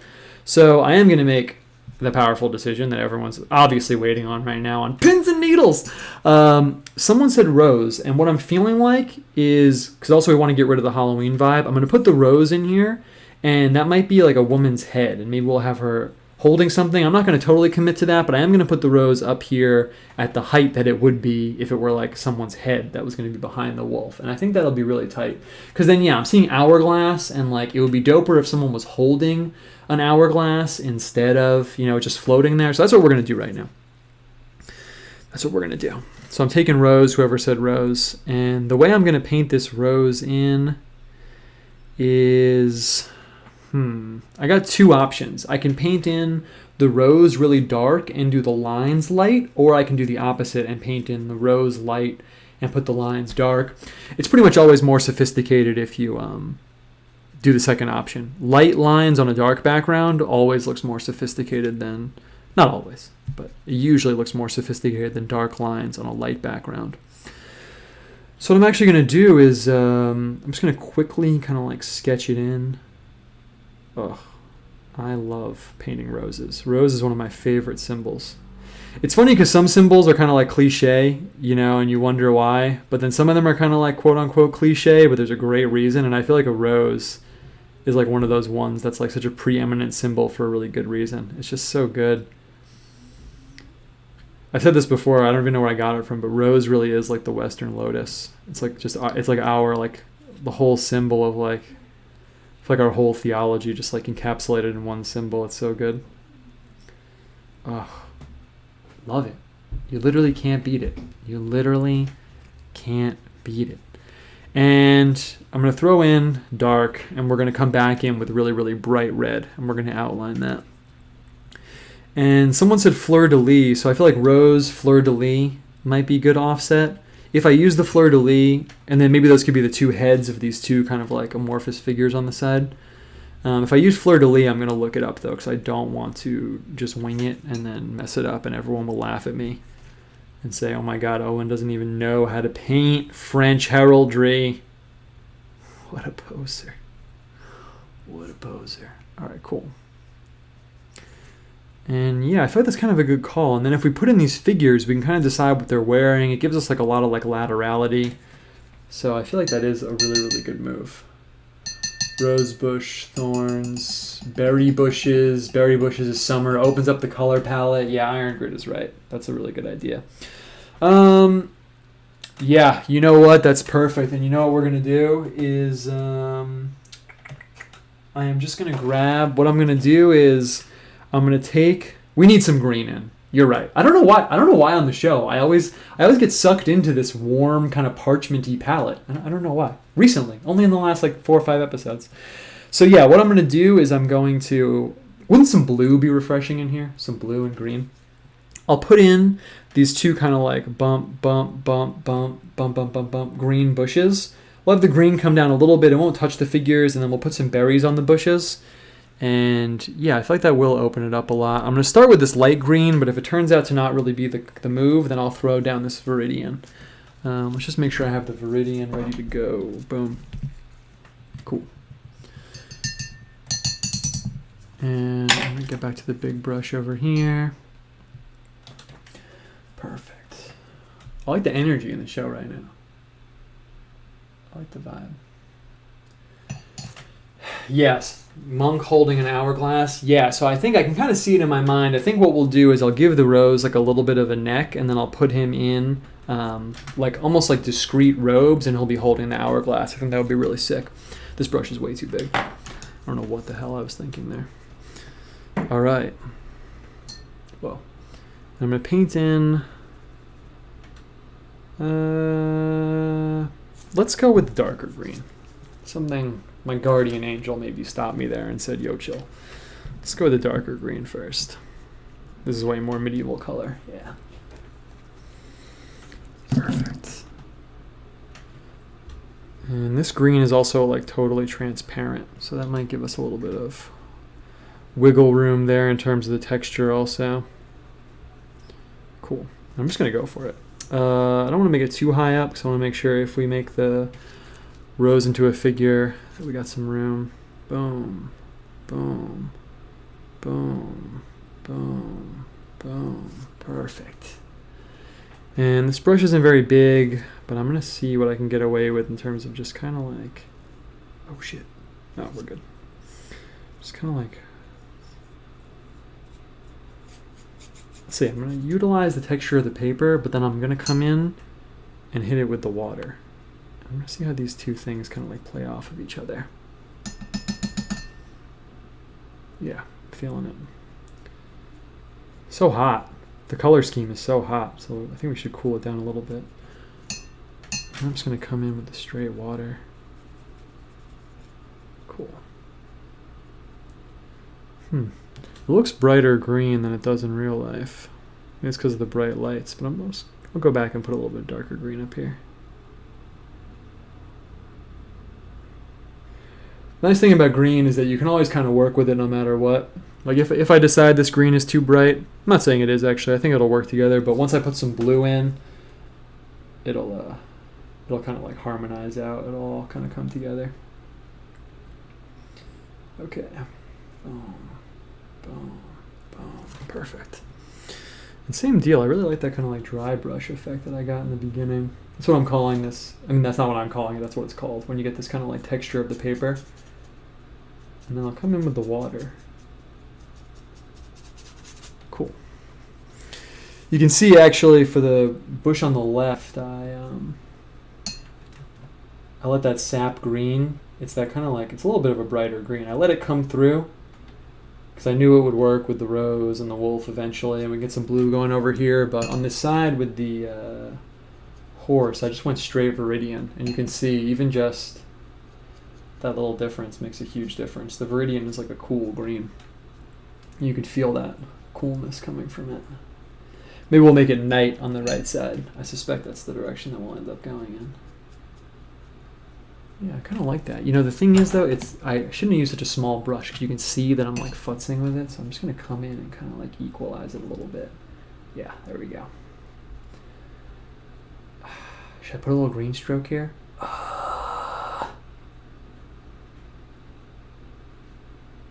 Yeah, that was a good call.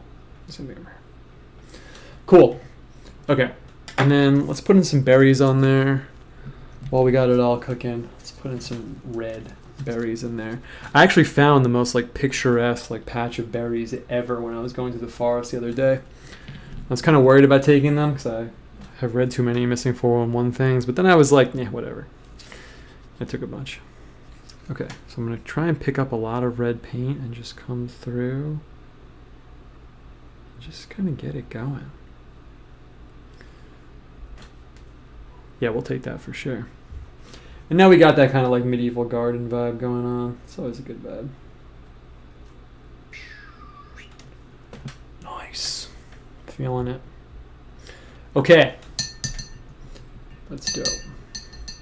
And yeah, someone said hourglass, and I just feel like that will also keep pushing us in the right direction. So I'm going to prep that situation over here. What I'm going to do is I'm going to take very clear version of this color and kind of paint in very loosely like robes, and he'll be holding them, but I'm not going to like, you know, get crazy with the details. I just, that'll be a good way to like organize the symbols. So let's see, I'm just going to go for it over here. We'll give this guy kind of like a neck. I'll have a rose head. And when I paint something like that, what I like to do is make sure the neck is good. It's way darker than I thought, but it's all good. And then, kind of like those friary robes, I like to make sure this is thick enough. There we go, boom. And it comes down, and it comes back around, boom. Oh, that brush control was sick. And then there's kind of like a hood in the back, right? The hood comes down, and then you got the shoulders. Perfect. And for something like this, we're just gonna put the arms a little bit lower. Boom. Same deal over here. Boom. And I'm gonna grab a little more paint because I just want to make sure it's thick enough. Kind of put the tops in here, and just so people know it's robes, we'll kind of like fold it in a little bit. You don't really need to do that, but it's fine. Boom.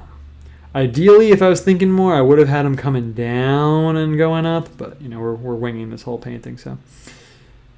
And then I really want to make sure you can see that it's an hourglass when I put it in. So I really did not leave myself a lot of room. It's not a big deal, but what I'm going to do is just kind of put in these very loose hands that'll give me a lot of room, and you know, they'll read like hands. It's kind of like, you know, when you're writing, you got to give the audience some credit. Like, you know, when you're writing, you don't tell the audience literally everything. You figure they can figure some things out. It's kind of the same deal with painting. You got to figure the audience can tell, you know.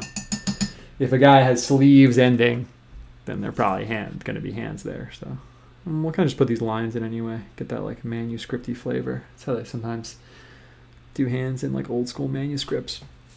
Okay, cool. And just so people can tell it's an hourglass and do read it, I'm going to grab the black. Hourglass is a dope symbol. I don't know if I've painted one in a really long time, but I mean, it's pretty obvious. Time, passage of time. And I'm not going to worry about like, you know, painting it in a way that like would logistically make sense for him holding it. I'm kind of just going to put it in so it'll read well. That's what I'm more like concerned about. So I'm going to put in, boom, make these lines kind of thick, just like I said, so they read well. Yeah, it'll be good. And it comes up, obviously, and it tapers to a point, and then it comes, boom, back out. Same deal. Perfect. Cool. A little wiggly, but we'll take it. We'll take it. Maybe I can kind of thicken it up a little bit. I guess really this should come in a little bit more. They should come in a little bit more. There we go. That's good, actually. Cool. When it dries, we'll throw down some sand in there. I'm going to get the friar robes. I'm going to put in the color. So what I'm going to do is just brown it up. Give us that like nice. Yeah, it's perfect. It's perfect color. And the hourglass will bleed out a little bit, but it'll actually be good because it'll make it more legible. Cool. Yeah, dude, someone in the chat just said, remember when Windows 98 had that as the cursor? Dude, that's literally the first thing I thought of when I put that down. I was like, oh shit, the loading screen. Put in some shadow right here. Cool. Okay. And then I'm going to put in the lines on the rose head. And then we'll see where we're at. I feel like we're killing it. I feel like we're killing it right now. Perfect. And I'm just going to go for throwing the water down here. It'll probably pick up some of the green, but it's all good with me. That's something cool when you get hardcore going on watercolor, is that you can start to like pick up colors intentionally and like utilize that. Like if you're doing a still life, that's like a really sophisticated thing. If you paint like a red apple, you know, and then when you put the table in behind the apple, you grab some of the red because like light always kind of bounces around and stuff. It's a really powerful move. Okay, I feel like this is dark enough that I can just paint in with the straight red lines, but I'm going to grab some yellow anyway just to lighten it up a little bit just in case. Just because I don't want to accidentally do it and have it not be light enough. Okay, cool. And I'm just going to go for it. How's that look? Damn, it's way too dark. It's way too dark. So I'm going to let that dry and then I'll come back with the white. We'll outline the rose with white. I was kind of sketched out about doing orange anyway, so. Okay, Hourglass. Night, continuing on the vibe. Night? Interesting. A knight. Seems kind of obvious, but actually, it's actually a pretty good idea. Okay, I'll think about night. I could paint in the night with the helmet. I'm open to it. I'm open to it. The alpha and omega symbols.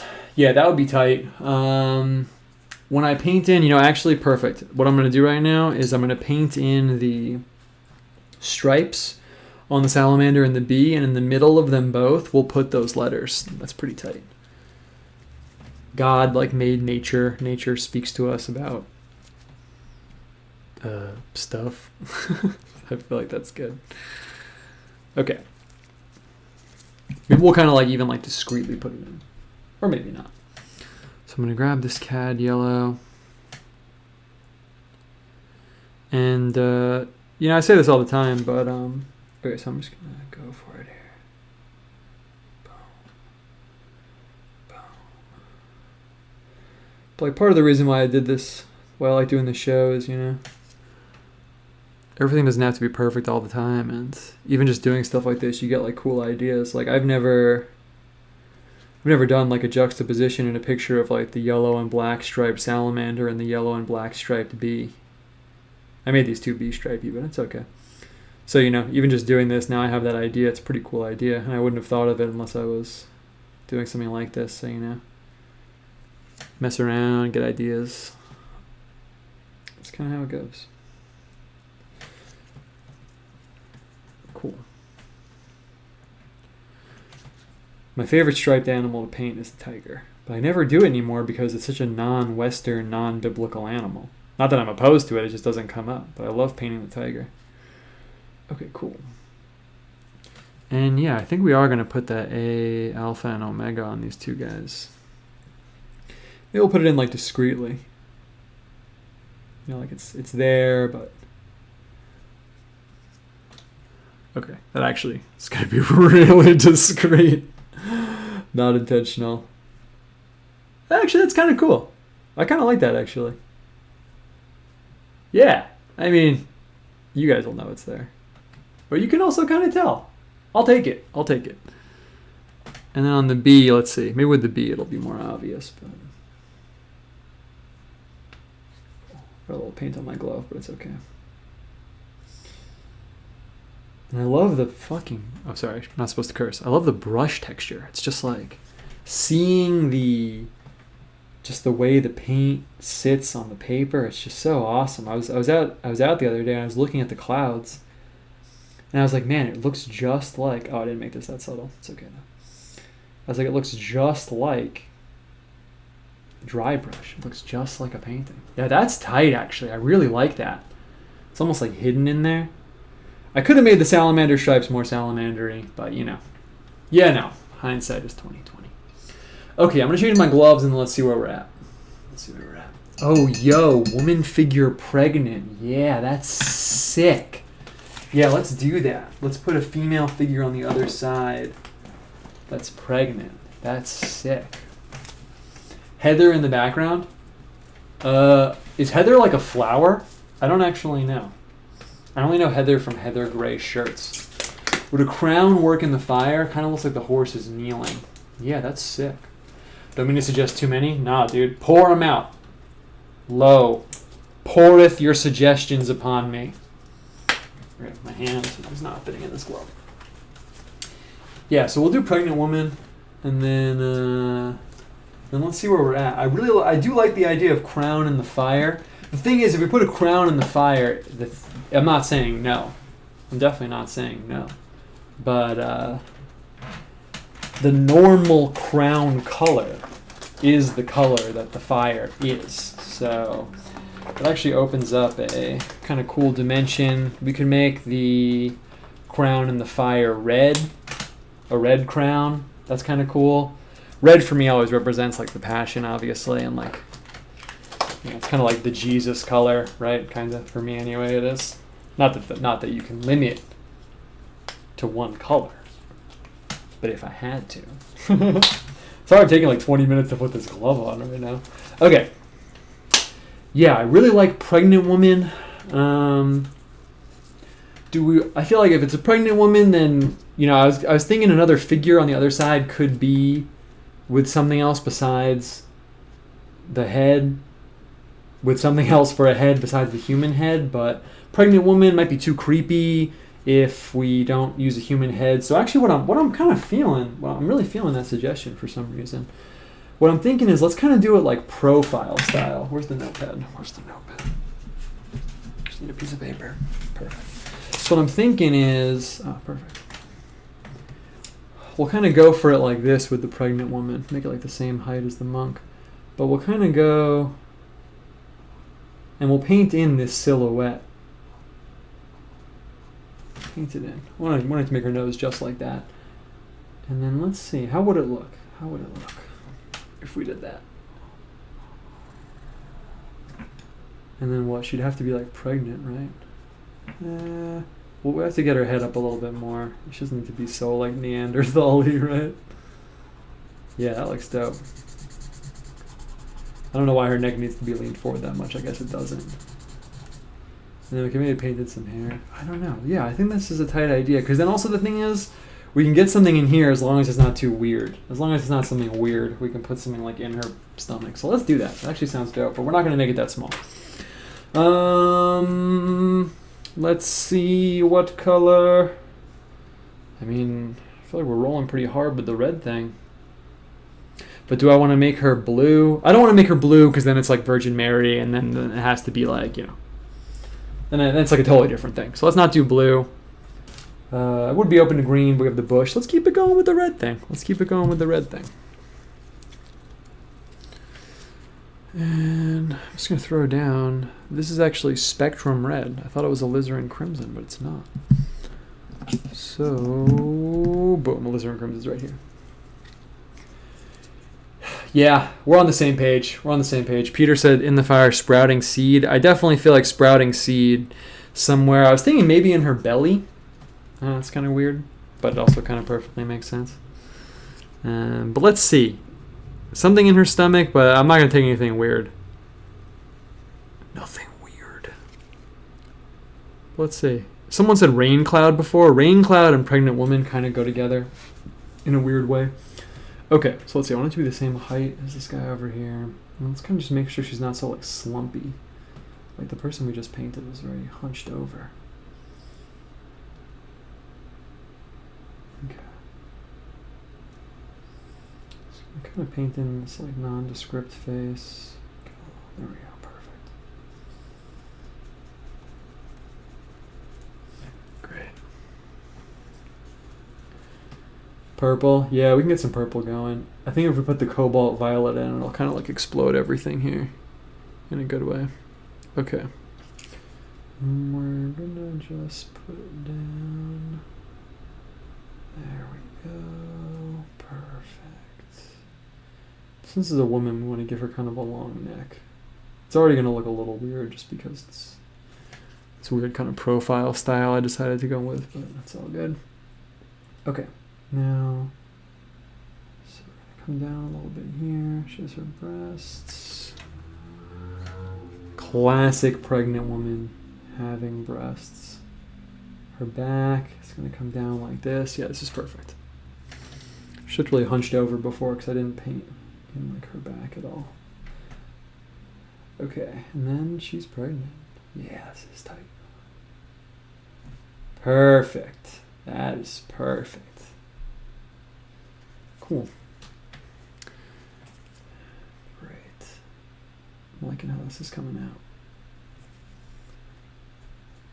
Pregnant woman kind of gives it in a really good way, like a weird, like psychological, like dream-like feeling. It kind of makes you say like, what? And I'm going to leave this space open because it'd be tight to put something in here. I mean, we could put even just like night sky or something. But I don't know. I'm going to leave that space open. Cool.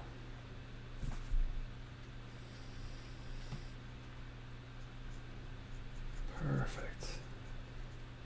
Yeah, something about fertility symbols, right? My wife was talking about when we should have kids today. Probably right now, right? Alright, cool. I was joking with her. I was like, oh, I'll put a tier on my Patreon that's like You know, $1,000 a month. If you give me $1,000 a month, I will get my wife pregnant. $2,000 a month. Immediately after that, we will have another child. You're concerned about demographic decline? Do something about it. For a mere $1,000 a month, I will raise a baby. I will directly affect your concerns. No, I'm just playing. But I would, if you're like crazy rich. No, it's a joke, but it's serious. Okay, let's see what we got going on in here. In the fire sprouting seed, purple. Any recommendations for paints? Yeah, ask me at the end and I'll talk about that. I do talk about another show, but if you ask me at the end, I'll talk about that. But I don't want to derail too hard right now. Gate, bridge. I'm feeling the gate, bridge. Gate, bridge situation. Let's you know, I like both suggestions of the seed and the crown in the fire. So at the risk of taking it too far, let's see if we can just get both of them in the fire. I mean, if we have two good ideas, there's no reason to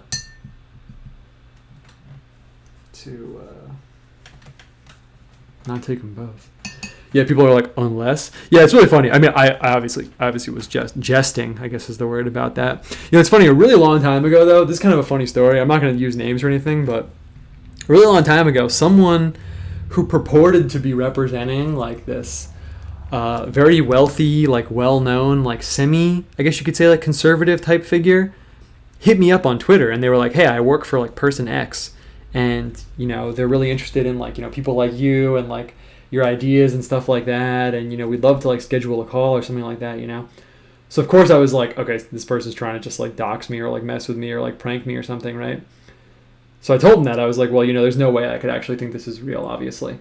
And I never told this story. It's just funny. It's not, like, anything crazy. So I was like, yeah, I mean, I feel like this is fake, you know? So they emailed me, and they had an email address that was, like, at, you know, personxscompany.com. So I was like, yo, what? And I scheduled a call with them, but then I just got so creeped out, and I was like, yo, this must be fake. So I told him, was like, I'll email with you as much as you want, but I'm not going to Skype with you. And then they kind of, like, lost interest, so I was like, oh, I guess it was fake. But I thought about that a lot, and I was like, wow, but this person did work for them, like, what? And it was just really weird and interesting. I mean, you should never talk to, like, journalists or people that represent, like, other people, but it's just kind of a funny moment in, like, my Twitter career that sprung to mind. Because I was thinking about people paying me $1,000 a month to have kids. Like, rich people must be, like, watching Twitter to some extent. Okay, so we got this. It was a nice little non sequitur that had nothing to do with anything. Okay, so we got the seed in here. I'm going to put this sprout. I'm going to put, like, a green sprout, like, coming out of the seed. I'll probably come back and, like, outline that seed a little bit, but let's see. Since we're on the subject of symbolism and you mentioned fantasy and Hollywoodism, do you think early fantasy writers mistook legends portrayed with the fantastical elements or what? They thought it was a reality for a free license to invent a fake world that operates on false premises? Let me see, where's my green paint? Do I think that early fantasy writers mistook how legends portrayed the fantastical elements of what they thought was reality for a free license to invent a fake world that operates on false premises? Wow, you know, it's really funny because at first I had no idea what you were asking me, but actually it's a really deep question. You're asking me, do I think that early fantasy writers mistook legends and myths representing things that are quote-unquote not real, but they're obviously doing that for a constructive reason? Do I think that they saw that and then took that as like one of those memes where, like, they're launching something and it's going over the person's head, that they took that as, like, a license to just, like, completely and totally, like, make up pure fantasy? I couldn't say for sure, but actually I think that is, like, a really interesting element for me in that world. I mean, part of, like, so I'm putting, like, a sprout in here right now while I'm talking. Part of what's interesting for me, you know, you guys all know this already, is, like, how the mundane and, like, I wouldn't say pop culture, I'm really not a pop culture guy, but how, like, things we consider kind of mundane or non-theological intersect with the theological. And I suspect that something like what you're describing happened in fantasy, but I can't say because it's really not my turf. I kind of wish that it was, you know, I mean, if I wanted it to be, I could read it all. But I suspect that something like that happened. I wish that, you know, well, I'm sure actually a ton of people do stuff like this. But yeah, it's just so interesting, you know, because the early kind of like OG fantasy writers, like, you know, I know they're not the earliest ones, but, you know, if we take like the most like classic kind of cliche examples like Tolkien and C.S. Lewis, I know that they're not really like fantasy writers. I'm just kind of saying people like them, let's say, or like they're interesting for the purpose of the question that you asked me. You know, they're like so religious, and it kind of like intersects with their like theological view of life. But then, yeah, it seems like eventually, like, how did we get from that to like pure fantasy, I guess you could say, where it's just like the fantastic and isn't infused with that element? Yeah, I don't know. It is interesting, but it's not my realm, like I said. I can say for sure that something like that happened in painting, and I suspect that there's some parallel in every field. That's something I've suspected for a while.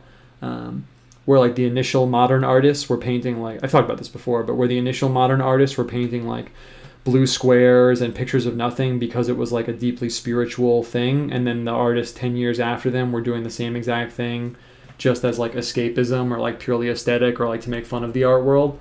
So I think there is some like lost in translation thing that I suspect happened in almost every field. I mean, I see it in music a little bit, but again, that's not really my turf. I suspect it happened in writing, but again, that's like not really my turf. So yeah, probably.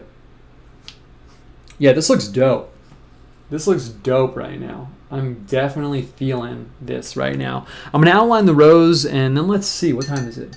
8:36. We're kind of like perfectly on time. But let's see how we want to... We got a little bit of room up here. I'm feeling like when I look at this, my eyes are like thirsty for like blue and like some cool colors. Someone said purple. I feel like if we get like a purple blue fade going on, we could bring that summer energy. I did title the stream Peak Summer Chillin', but we don't have to be enslaved to that, but something like that. So let's think about how we want to start landing this plane. I'm going to outline this rose. People ask me a bunch of stuff, but if you want to ask me stuff again, I can kind of like make sure I put a crown in the empty spot on the pregnant woman giving birth to the king. Yeah, it's not really too late now. I mean, we could put a different color crown over there. Yeah, I'm going to think about it. Yeah, people ask me so many interesting things. Okay, I just want to make sure I outline these petals well with this white. Ugh, white and red. Just the best color combo. Ugh, white, red, and black. You could literally do your whole entire art career only using white, red, and black, and you'd be good to go. You do the whole thing for the rest of your life, every day. Boom. Cool. Cool. Let's see, is there anything else I want to say about all these weird topics that we hit? We kind of were talking about legends and stuff. I guess we kind of end up talking about legends a lot. In a weird way, I've been thinking about kind of like how we like need these like stories in a weird way. Like, I don't know. I really don't know what to make of it, honestly, but like, you know, I talk about a lot, like, you know, infusing my view of life with, I shouldn't say infusing because I mean it just happens, but like, you know, once you start, you know, knowing that God is real, it's like you look at everything differently. Like, you know, it affects everything from like, you know, you reading in your bedroom at night to like picking up like an Egg McMuffin at McDonald's. Like, not that I do that, but it affects like every aspect of your life. Not affects, but it illuminates every aspect of your life. And one thing I still haven't fully unpacked is like, man, that looks sick with the white lines. Oh, yes. I am going to make a little bit of a shadow on his neck, though. And I'm going to fill in the rest of his body while I'm talking right now. But I don't know, there's something about like our need for like stories and figures. It sounds so cliche. I mean, it makes me like cringe, honestly, just hearing myself say that, because like it makes me think about like writing workshops and like, yeah, humans need stories. Like, I don't know if you guys know what I'm talking about, but it feels like a really lame jump off for some like wholesome, like everyone's an artist, like creative shit. But I don't know, there is something about it. Like, you know what I mean? Like, if everyone was really a blank slate, there's no reason that people feel compelled to like sit down and watch like hours and hours and hours of movies and stories and things like that. And I don't really know what to make of that exactly yet. I feel that, you know, maybe it's because we're meant to be part of like the church and we're meant to experience like sacred stories. So then the perversion of that is like filling ourselves up with like pop culture garbage because we have that like missing puzzle piece in our life of like, you know, the stories that are supposed to be there aren't there. So instead we like I said, it's like a missing puzzle piece and we'll kind of fill it with whatever. I think maybe, but I don't know. It's not that satisfying of an answer. I mean, that probably is it though, I guess. I'm going to paint in the sand here while I'm talking too. So I don't know. Yeah, I mean, it also makes me think of like what, like in an ideal society. Not that that really means anything, but you know what? Would we have like all these like completely non-religious books and stories and things like that around? I mean, I can't really tell. I mean, yeah, I guess so, right? But also, like, I don't know. What purpose do they serve? It's kind of hard to tell. It's like I watched that movie Jesus Camp recently. I love that movie, by the way. It's about these, like, hardcore evangelical Christians who run this, like, charismatic, like, Pentecostal, like, Bible camp. And it's, like, really intense. And there's this one scene where... That looks good. I got the one sand grain falling down there. There's this one scene. They're, like, hardcore American evangelical, like, charismatic Pentecostal, like, 100%. And there's this one scene where... the kids are in their bunk beds at the camp, and they're talking about, you know, one kid's like, oh, I read Harry Potter, and the other kids are like, what, you read Harry Potter? Like, and they can't believe it. And the dad is there, like, turning off the light, and they're going to bed, and the dad's just like, yeah, you shouldn't read that. He's like, you know, I don't know how it glorifies God for you to be reading those books. It has nothing to do with, like, God or anything. It's almost, like, sacrilegious. And I always remember that scene. I think it's really interesting because, like, I don't know, when I go to read, like, a totally secular novel that has, like, nothing to do with God or anything, I'm kind of like, I don't know, am I like wasting my time? But maybe it lets me see some aspect of life that I haven't really thought about before, and doesn't that have like a theological component to it? But on the other hand, like, is that just cope for reading like some stupid book that when I should be reading something like a saint wrote, right? Like, I don't know. It's kind of hard to tell. I don't really have like an answer there, but something I was thinking about a lot this week. Okay. But now back to the painting. Nice little segue there. Okay. Meant that old legends or stories authors might not think that they were breaking the rules of reality to make their stories the same way that modern fantasy writers do. Same idea. Yeah, totally. Yeah, we could unpack that a little more later. Okay, maybe a gray alien demon in that blank slate. Is that blank slate that alien atheists think we all are? They just like to sit on their shelf and wait for the alpha manta to tell them what to do. Yeah, there's definitely a component of that. Okay, let's see. What did I miss? Because I want to start wrapping this up. Not that I'm not loving hanging out with you guys. I just want to stay focused. I want to keep the train moving forward. So we got something here, maybe something here, and then I don't know. I mean, we could just throw down the sky. Maybe I should just throw down the sky right now. I mean, no one's throwing out symbols. I feel like, should we take out the daddy brush and just get it going right now? I think we should. I'm going to move these paint tubes off to the side. If anyone wants to throw anything else out, you can throw anything else out there. And we'll see how this is going. I feel like we do have a pretty cool picture here. But I'm still in it. So I can't step away and judge what it looks like from the outside because I'm still totally in it. Ultramarine or cobalt blue, that's always the decision. I mean, Prussian blue? I never use Prussian blue. Maybe we should just go for that. Someone, Womp Womp said, yo, the pregnant woman is an Easter Islander. Yeah, it kind of does look like that. I'll definitely take that. I'm just going to go for it right now. I feel like this has been the night of, you know, making confident, powerful decisions, leaning into the painterly nature of things. I feel so much more freed up now that this is so big. Maybe this is how we'll do the show for a little bit. Keep it changing it up. But honestly, I kind of just want to go for it with this blue. So I feel like I am going to do that. So the first thing I'm going to do is I'm just going to get the brush wet. And I'm just going to... So there's already a little blue on the brush. It doesn't really matter, but I want to wet the paper just because I want to get those fibers prepped to...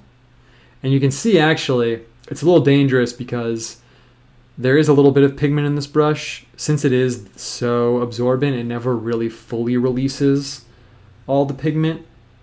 I mean, it probably would, but, you know. So you can kind of see where I'm painting in, but it's okay, because the blue is going to be so powerful, it's literally not even going to matter. But if I was doing, you know, like a really intense painting or something, that might be a problem. That's not going to matter now. And honestly, yeah, we're making powerful decisions. I'm just going to throw this in wet. If we want to paint something in on top of it, we can do it after. All right, let's do it. Let's do it. Boom. Okay. Man, look at that blue. How freaking refreshing is that? It's not really spreading like I want it to, but we'll make it happen. Same deal. Let's just load this up. Boom. Yeah, nice. Interestingly enough, on the wet paper, the I mean, on the rough paper, the wetness isn't really mattering that much. Not that it really matters too much. Oh man, it's so refreshing. Nice. Let's just throw down a little bit of the blue in here. Someone said purple. Should we go for it? I feel like if I get that sour, kind of like cobalty purple in, it would be pretty sick. I kind of feel like I should. Oh, it's too shiny. Get out of here. Yeah, now we're talking. Sorry. There we go. Just going to move the light a little bit for a second, just so we don't have that shine for a second. Yeah, now we're talking. That looks pretty good. A little blue up here. Yeah, cool. I really like that, actually. Man, just looking at the blue is so satisfying. It really is. Okay. Night sky fading down to dawn. Yeah, I always do the blue-purple fade. Let's see if we can get a little blue-yellow fade in. I never really do that anymore. Let's see. I'm just going to grab... Oh, I should use the lemon yellow. Let's just see how that goes. I honestly don't really know how it's going to go, but we'll just go for it. Okay. So I'm actually going to use a different brush. I'm getting some paint on my desk, but you know, who cares? See, this is going to give us that green. It's not exactly what we want. I'll roll with it a little bit, but it actually looks more like a landscape in the distance then. Can we get the dawn yellow? Can we get it? Let's see. Where's cadmium yellow? Let's see what we can do, guys. Let's see what we can make happen right now. I mean, whatever happens, it'll look tight, but you know, let's see what we can make happen. Because this is really the dawn color right here. This warm yellow. So I'm going to load up the brush, and I'm just going to kind of go for it. Not getting that fade. Not getting that fade that I want right now. Could wait till it's dry, but I kind of don't want to.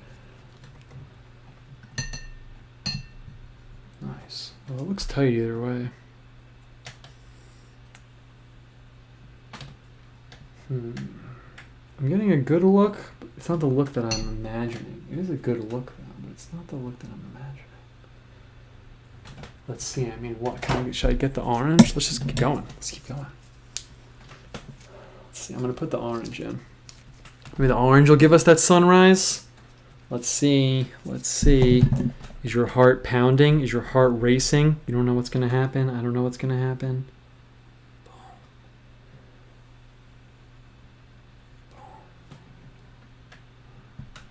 A symbolic sunset. We got this kind of symbolic on the horizon coming on. It's really interesting. Cool. You know what? If we want it to look more kind of like a sunset, you know what I can do? I mean, it's not going to look hardcore like one, but I can take this dark green and I can actually put it up against the orange. What's right here? Let's see. Get that green in there. Yeah, I'll take that. That looks pretty sick, actually. Okay. Boom. Man, you guys can see the paint is so thick. It's literally like sitting up on the top. Okay. It's got to be straight, actually, so it reads like a horizon. There we go. Perfect. It actually looks pretty cool. Nice. That was exciting. There's always one moment on the show where I really don't know how it's going to go, but that was actually pretty cool. Okay. Over here, I didn't really know how the fade was going to turn out, so I just kind of like do it up a little bit more up here. Okay, I will definitely take that. That is tight. Nice. This right here, boom, that really looks like we got the sunrise effect that we wanted right there. So I'll take that. I'll take that for sure. And then if we're going to push it, which I guess we are, I'm going to come in harder with the Prussian blue. I'm just going to come in and put it in. I mean, let's just go for it. It's really dark.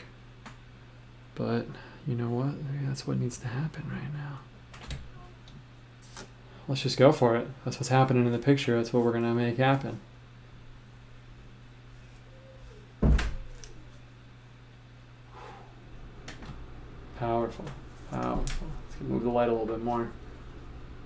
so we really get the effect. Man, that was huge. That was a huge moment right there. Really feeling that. Oh, so dark. Honestly, I say this sometimes, but if you're depressed, honestly, dude, just laying down these colors is so satisfying, for real. Even if you can't paint, you could do, abstract painting, whatever. So satisfying, man. So satisfying. Okay. Okay. And actually, while it's still wet, I'm going to throw in some stars. Let's just go for it. Big decision if I use white or yellow stars. I'm going to go with yellow, though, man. I'm going to go with yellow. I'm just going to grab the yellow. Let's just go for it. Yellow stars, very medieval. Gold on the blue. They'll fuzz out a little bit, but it's all good. Stars are also a symbol. I think as an illustrator, it's easy to lose track of that because you're like, oh, it's night sky, let me throw down some stars. But the stars in and of themselves are also a symbol.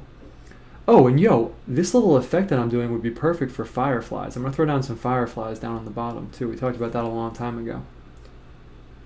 Little lights are to me very symbolic because they're not the big light. That sounds really dumb. I'm going to move the lights. I know it's kind of dark, but while it's drying, this is good actually. This is good. I know it's kind of dark, but it's kind of cool too, actually. Okay, cool. And it's good to get one or two of the stars down a little bit lower. It's kind of like that really pleasing effect when like the sun is rising and you can still see like one star. Oh, such a good feeling. And I'm going to throw down a few fireflies down at the bottom. You're probably not really going to be able to tell they're fireflies, but it's all good. Yeah, mango sunrise. Yeah, that is what it looks like. Cool. And yeah, English with Cora said, yeah, it looks kind of like trees in the distance. Yeah, it's the other thing. If you start painting a lot, well, you kind of maybe you paint, maybe you don't. I have no idea. But other people, if you start painting a lot, like your mind is really hardwired to pick up, different. So I'm trying to make the firefly color, but I made this way too green. So I'm actually just going to pick up that big chunk of yellow. Firefly color is really like basically yellow, but there's like a tiny bit of green in it. It's almost like you crack open a highlighter or something, so.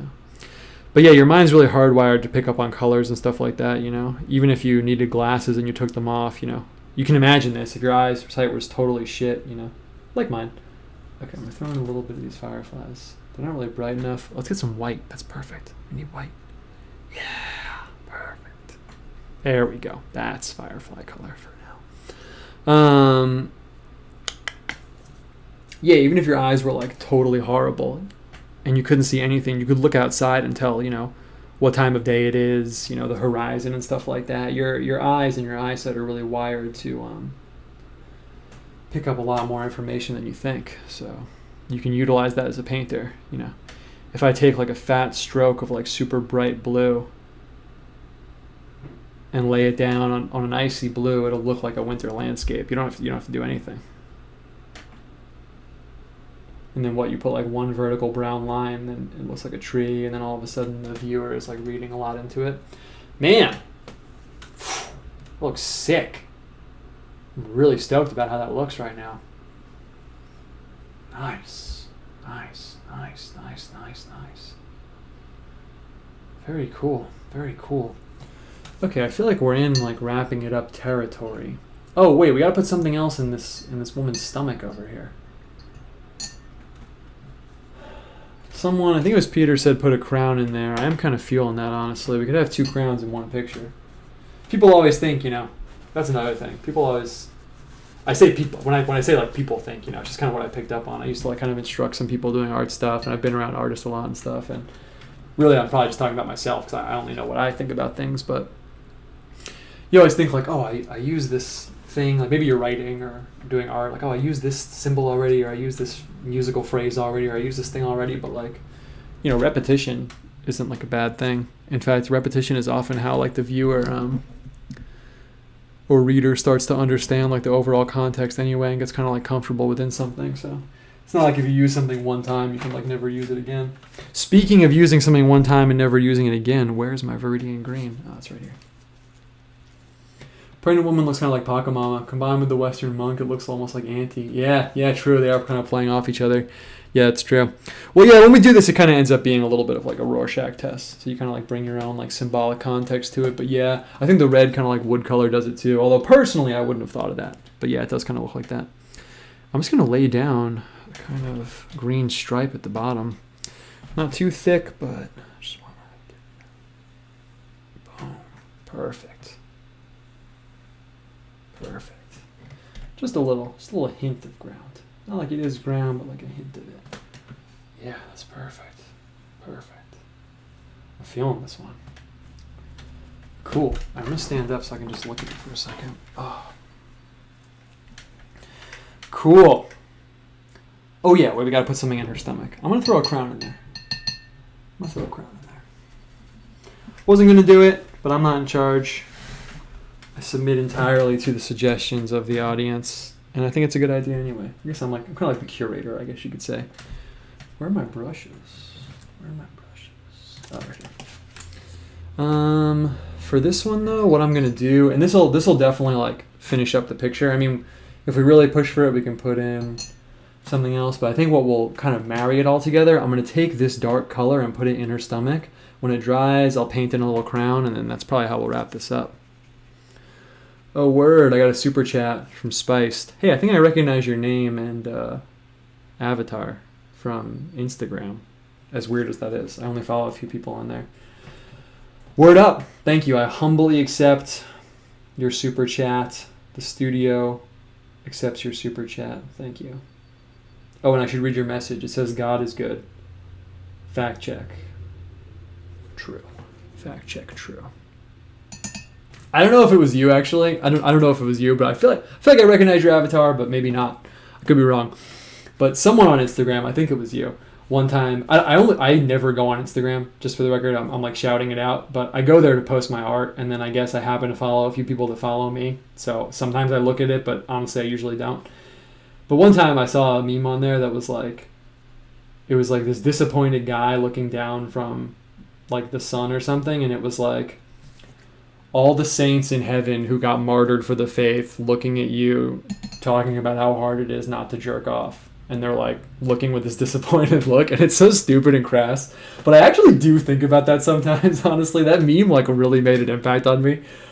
Because sometimes I am like struggling not to do something I shouldn't do. And then I think about that meme. And I'm like, yeah, wow, people literally got like martyred for their like faith in God. And here I am like struggling to like not eat a donut like I'm such a bitch.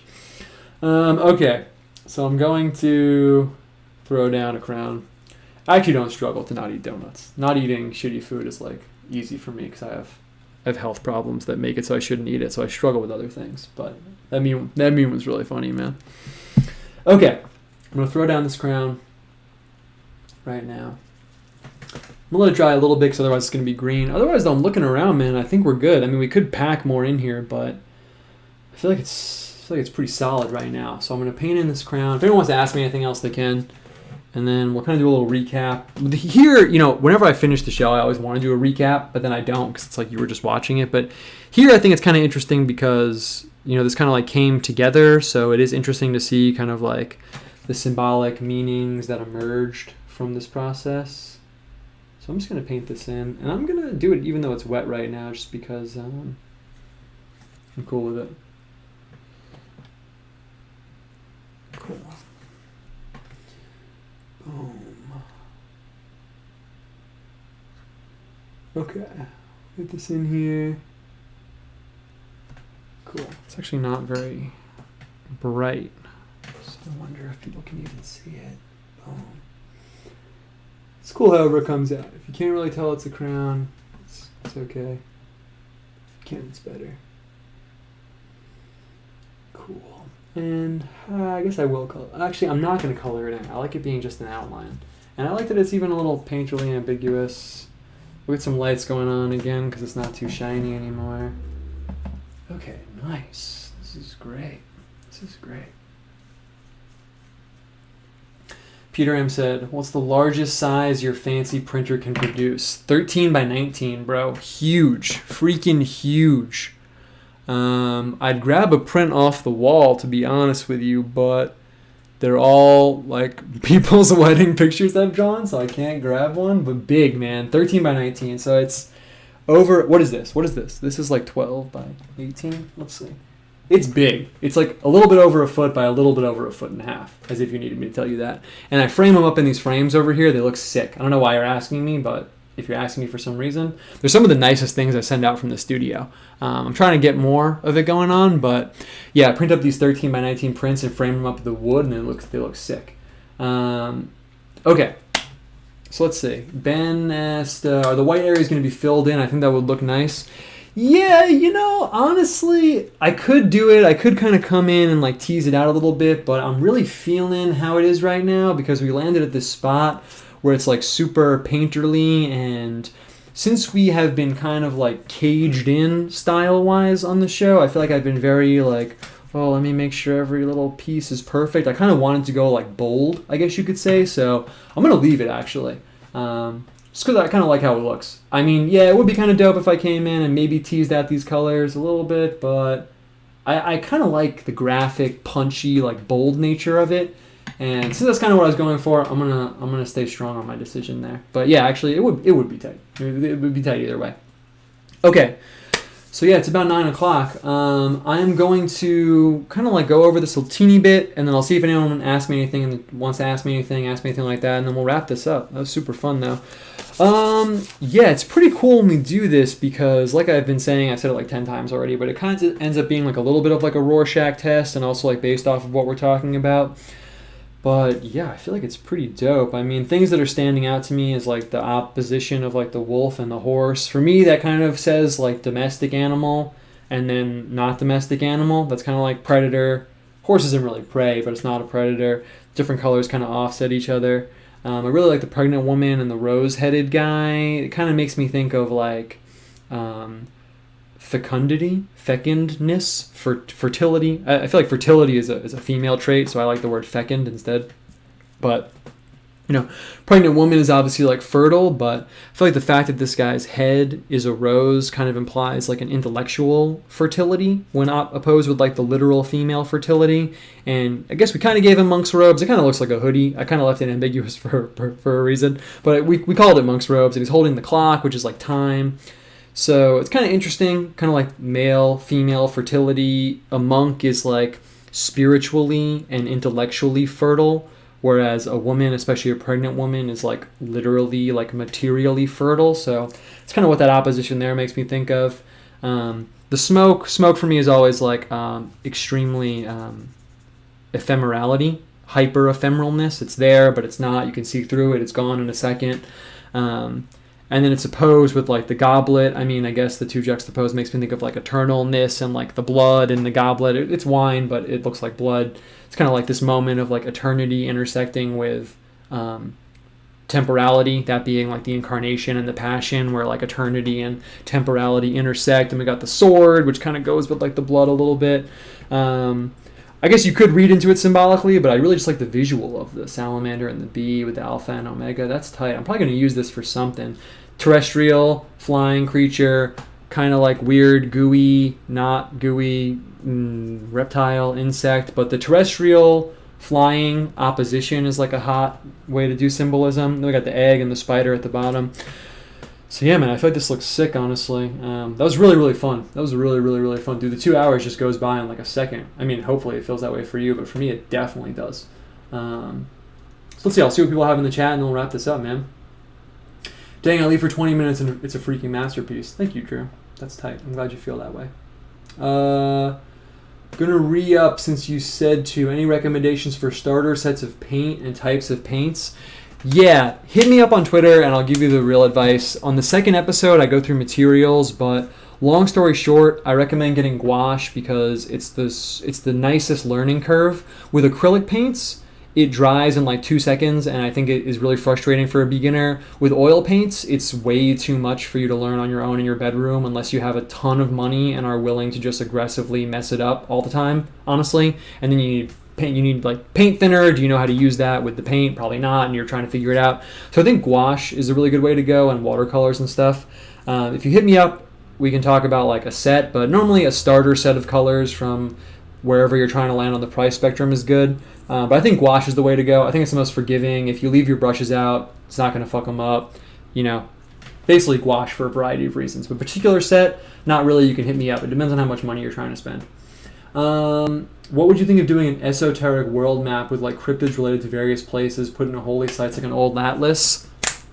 Did I plant that question in the audience? No. But actually, from a really long time ago, not a really long time ago, but from when I lived in New York, maybe it was a while ago now, but I illustrated this. It's called an azimuthal equidistant map, where basically it's a map, but it's illustrated in terms of distance things are from the North Pole. So actually the North Pole is at the center, and then the continents are surrounding it.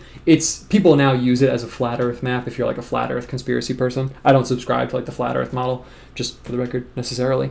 But I'm kind of like an Earth agnostic. But I like the map because it's a really different way of looking at all the continents. There's like North Pole at the center, and then Antarctica is on the outside, so you get all the latitudes reaching out from the center. So I have that illustrated, and I went in and painted in all the land, and it looks sick. But I never did anything with it because I was like, what am I? It's like too blank. I'm not going to put cities on here. And I had the idea to go in and put on all the third eye kind of like hot spots. So yeah, I am going to do that actually. I'm going to be soliciting like suggestions for what to put on there. But yeah, I'm going to put cryptids, holy sites from all religions, Christian especially, but other ones too. So yeah, I'm making like a third eye map like that. And it's really sick. It's a really, really unique way of looking at all the continents. I didn't do it because it was a flat Earth map. I did it because it's a cool kind of like math, nerdy, atypical representation of like the Earth's surface, but that was just a bonus that it's also like a really weird type of map. So that is going down actually. You guys can hit me up if you want to see it on Twitter. Do you consider whether to put different parts on the left, right scene, or is that normally something you do not think about? Yeah, normally I do, not only because, but images are read from right to left. So if I'm going really hard, if someone's facing right to left, it's like they're facing backwards in time. If someone's facing left to right, it's like they're facing forwards in time, just because of how we read images. Like here, whether or not you're thinking of it, the wolf is facing forward and the horse is facing backward because your eye reads the image like as a book, So yeah, to some extent, yeah. Although like if something's on the left or on the right, not too much, maybe a little bit. It depends. I just finished reading your demon thread on Twitter, and I have an interaction that I think you might be able to help me understand. Can I DM you? Yeah, you can DM me for sure. I'm not a priest or anything. Sometimes people hit me up with like crazy hardcore stories. I am very interested in for ethnography purposes. But yeah, hit me up. Maybe last one. Lucky Lizard said, you mentioned wanting to unpack the fantasy thing. Did you mean elsewhere in another stream, or do you not want to go into that? No, I kind of put it on the back burner while I was talking. Maybe we'll wrap up on that note. But no, not really much more than what I said, I guess. I did say unpack it, but I don't know. For me, it's one of those things where like I hit these nodes a lot on the stream where I'm like, yeah, there's something there, but I don't exactly know what. And I feel like that's definitely one of them where... yeah, I feel like there just is something deeper there. It's like all these different arrows pointing together where like people are really compelled to seek out these like fantasy and like fantastic stories, and you can't really get away from it. And then we have like Hollywoodism like dominating the culture, but then we have all these myths, but those myths are like sacred, and then perpendicular to that are like our myths that are like secular. And is it part of like the puzzle piece of like authentic spirituality missing that we're craving these stories? Like, but yeah, I don't really know, honestly. I don't really know. I feel like someone else could help me unpack that.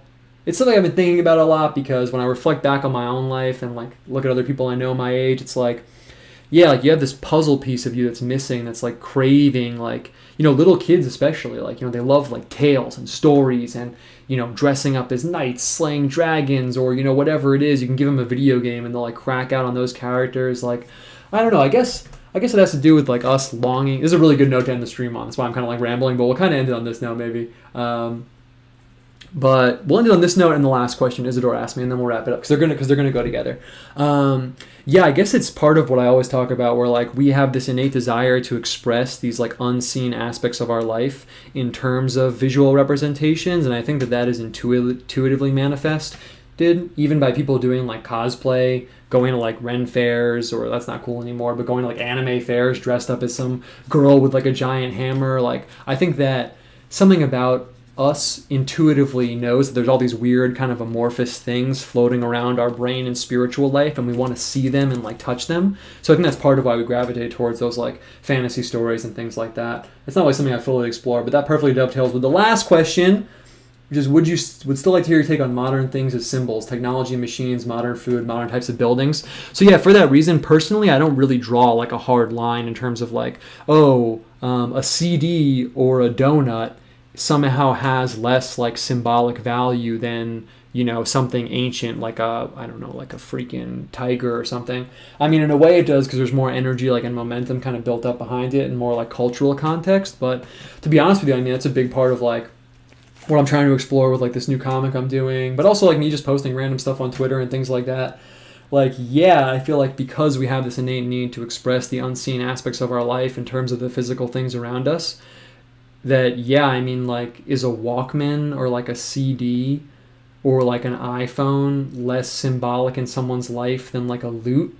Well, in one sense, yeah, maybe, but also like not really. Like, actually, it's kind of the other way for most people. Like, most Americans walking around, if they saw a lute, it wouldn't really represent anything to them. Maybe they'd be like, it's an old guitar or something. Like, they wouldn't even know what it is. But then that symbolism that, you know, an ancient person would have looking at that, like, oh, music and social music and dancing with my friends and, you know, music is the food. They have that with like their iPod or something. And I feel like a lot of artists kind of shy away from that because it feels really tacky, like painting like an iPhone or something. You feel like some like pop artist. But I feel like taking that positive, you know, manifestation of what I just described, like wanting to embody the unseen forces that govern your life in terms of the physical things around you. I feel like doing that with modern objects that are very rarely used, like what you asked me about, like machines and stuff like that. Yeah, I feel like people really, really respond to that. The note we're going to end on is actually, so all the stuff that I'm into obviously intersects with like mental illness and things like that in one way, in terms of people having hallucinations or things like that. You know, it kind of intersects with weird visionary phenomena and things like that. And in schizophrenia, people have archetypes of their hallucinations, and actually there's a new one. There's a modern one that didn't exist before a certain point and then became ubiquitous in like psychological literature. And it's called the machine over the horizon. And at a certain point, people that are schizophrenic started reporting, you could call it a hallucination, you can call it whatever you want, but started reporting like that there is this machine just beyond the horizon. There's this machine that's, they just can't see it. It's just beyond where they can see it. They can never find it, but there's this machine that is affecting them via these rays, via these energies, via whatever it is. But I thought that name was really creepy, the machine over the horizon. And yeah, and I think, you know, that emerged as like a schizophrenic archetype, probably because partially of what I'm saying. You know, if you have some mental illness, the boundaries between all these things are way more blurred. So these people start to have this like idea that there's this machine affecting them, and the machine is such a symbol for modern people, and the machine is like almost imbued with like this deep like psychological meaning. So basically, to answer all your questions, yes, and I don't know. So cool. That was really dope. I like that it's a really good note to end on. Thank you guys for asking those questions in that order. We're going to wrap it up right now. It's 9:15. We're 15 minutes late. That's all good with me. Cool. Well, that was super fun. I had a really, really good time doing that. Like I said, I love doing this, and the time just like flies by, man. Like in my mind, that was like 30 minutes or something, but went by really quickly. I think this turned out really dope. I love doing the end of the month episodes. And that's it really, man. Thanks for tuning in. Thanks for being part of the chat. If you were here, that's essential for this show, obviously, but all the shows, I love hanging out with you guys. And that's it, man. That's it. Things are going well. I feel like the summer is unfolding nicely, just in general. Hope it is for you guys. It's going pretty well. Summer of power, I've been calling it. Hope you're having a powerful summer. And yeah, let's see. I'm looking at my calendar real quick. So not next week, but probably the week after, I'll do like something funny because I'll be like on the road. So we'll do like on the road painting show. But next week will be normal. We'll do some cool Bible stuff. Maybe we'll keep this big format. But yeah, man, that's it. Thanks for coming by. Thanks for being cool. Thanks for being part of the ideosphere, the strange internet realm that we all inhabit together. And I will catch you guys on the internet realm, somewhere not beyond the horizon, before it, somewhere, digital, horizon, invisible landscape. That's it. You got to end on a strong note. Leave them wanting more. I will catch you guys later. Thanks for coming by. Have a good night.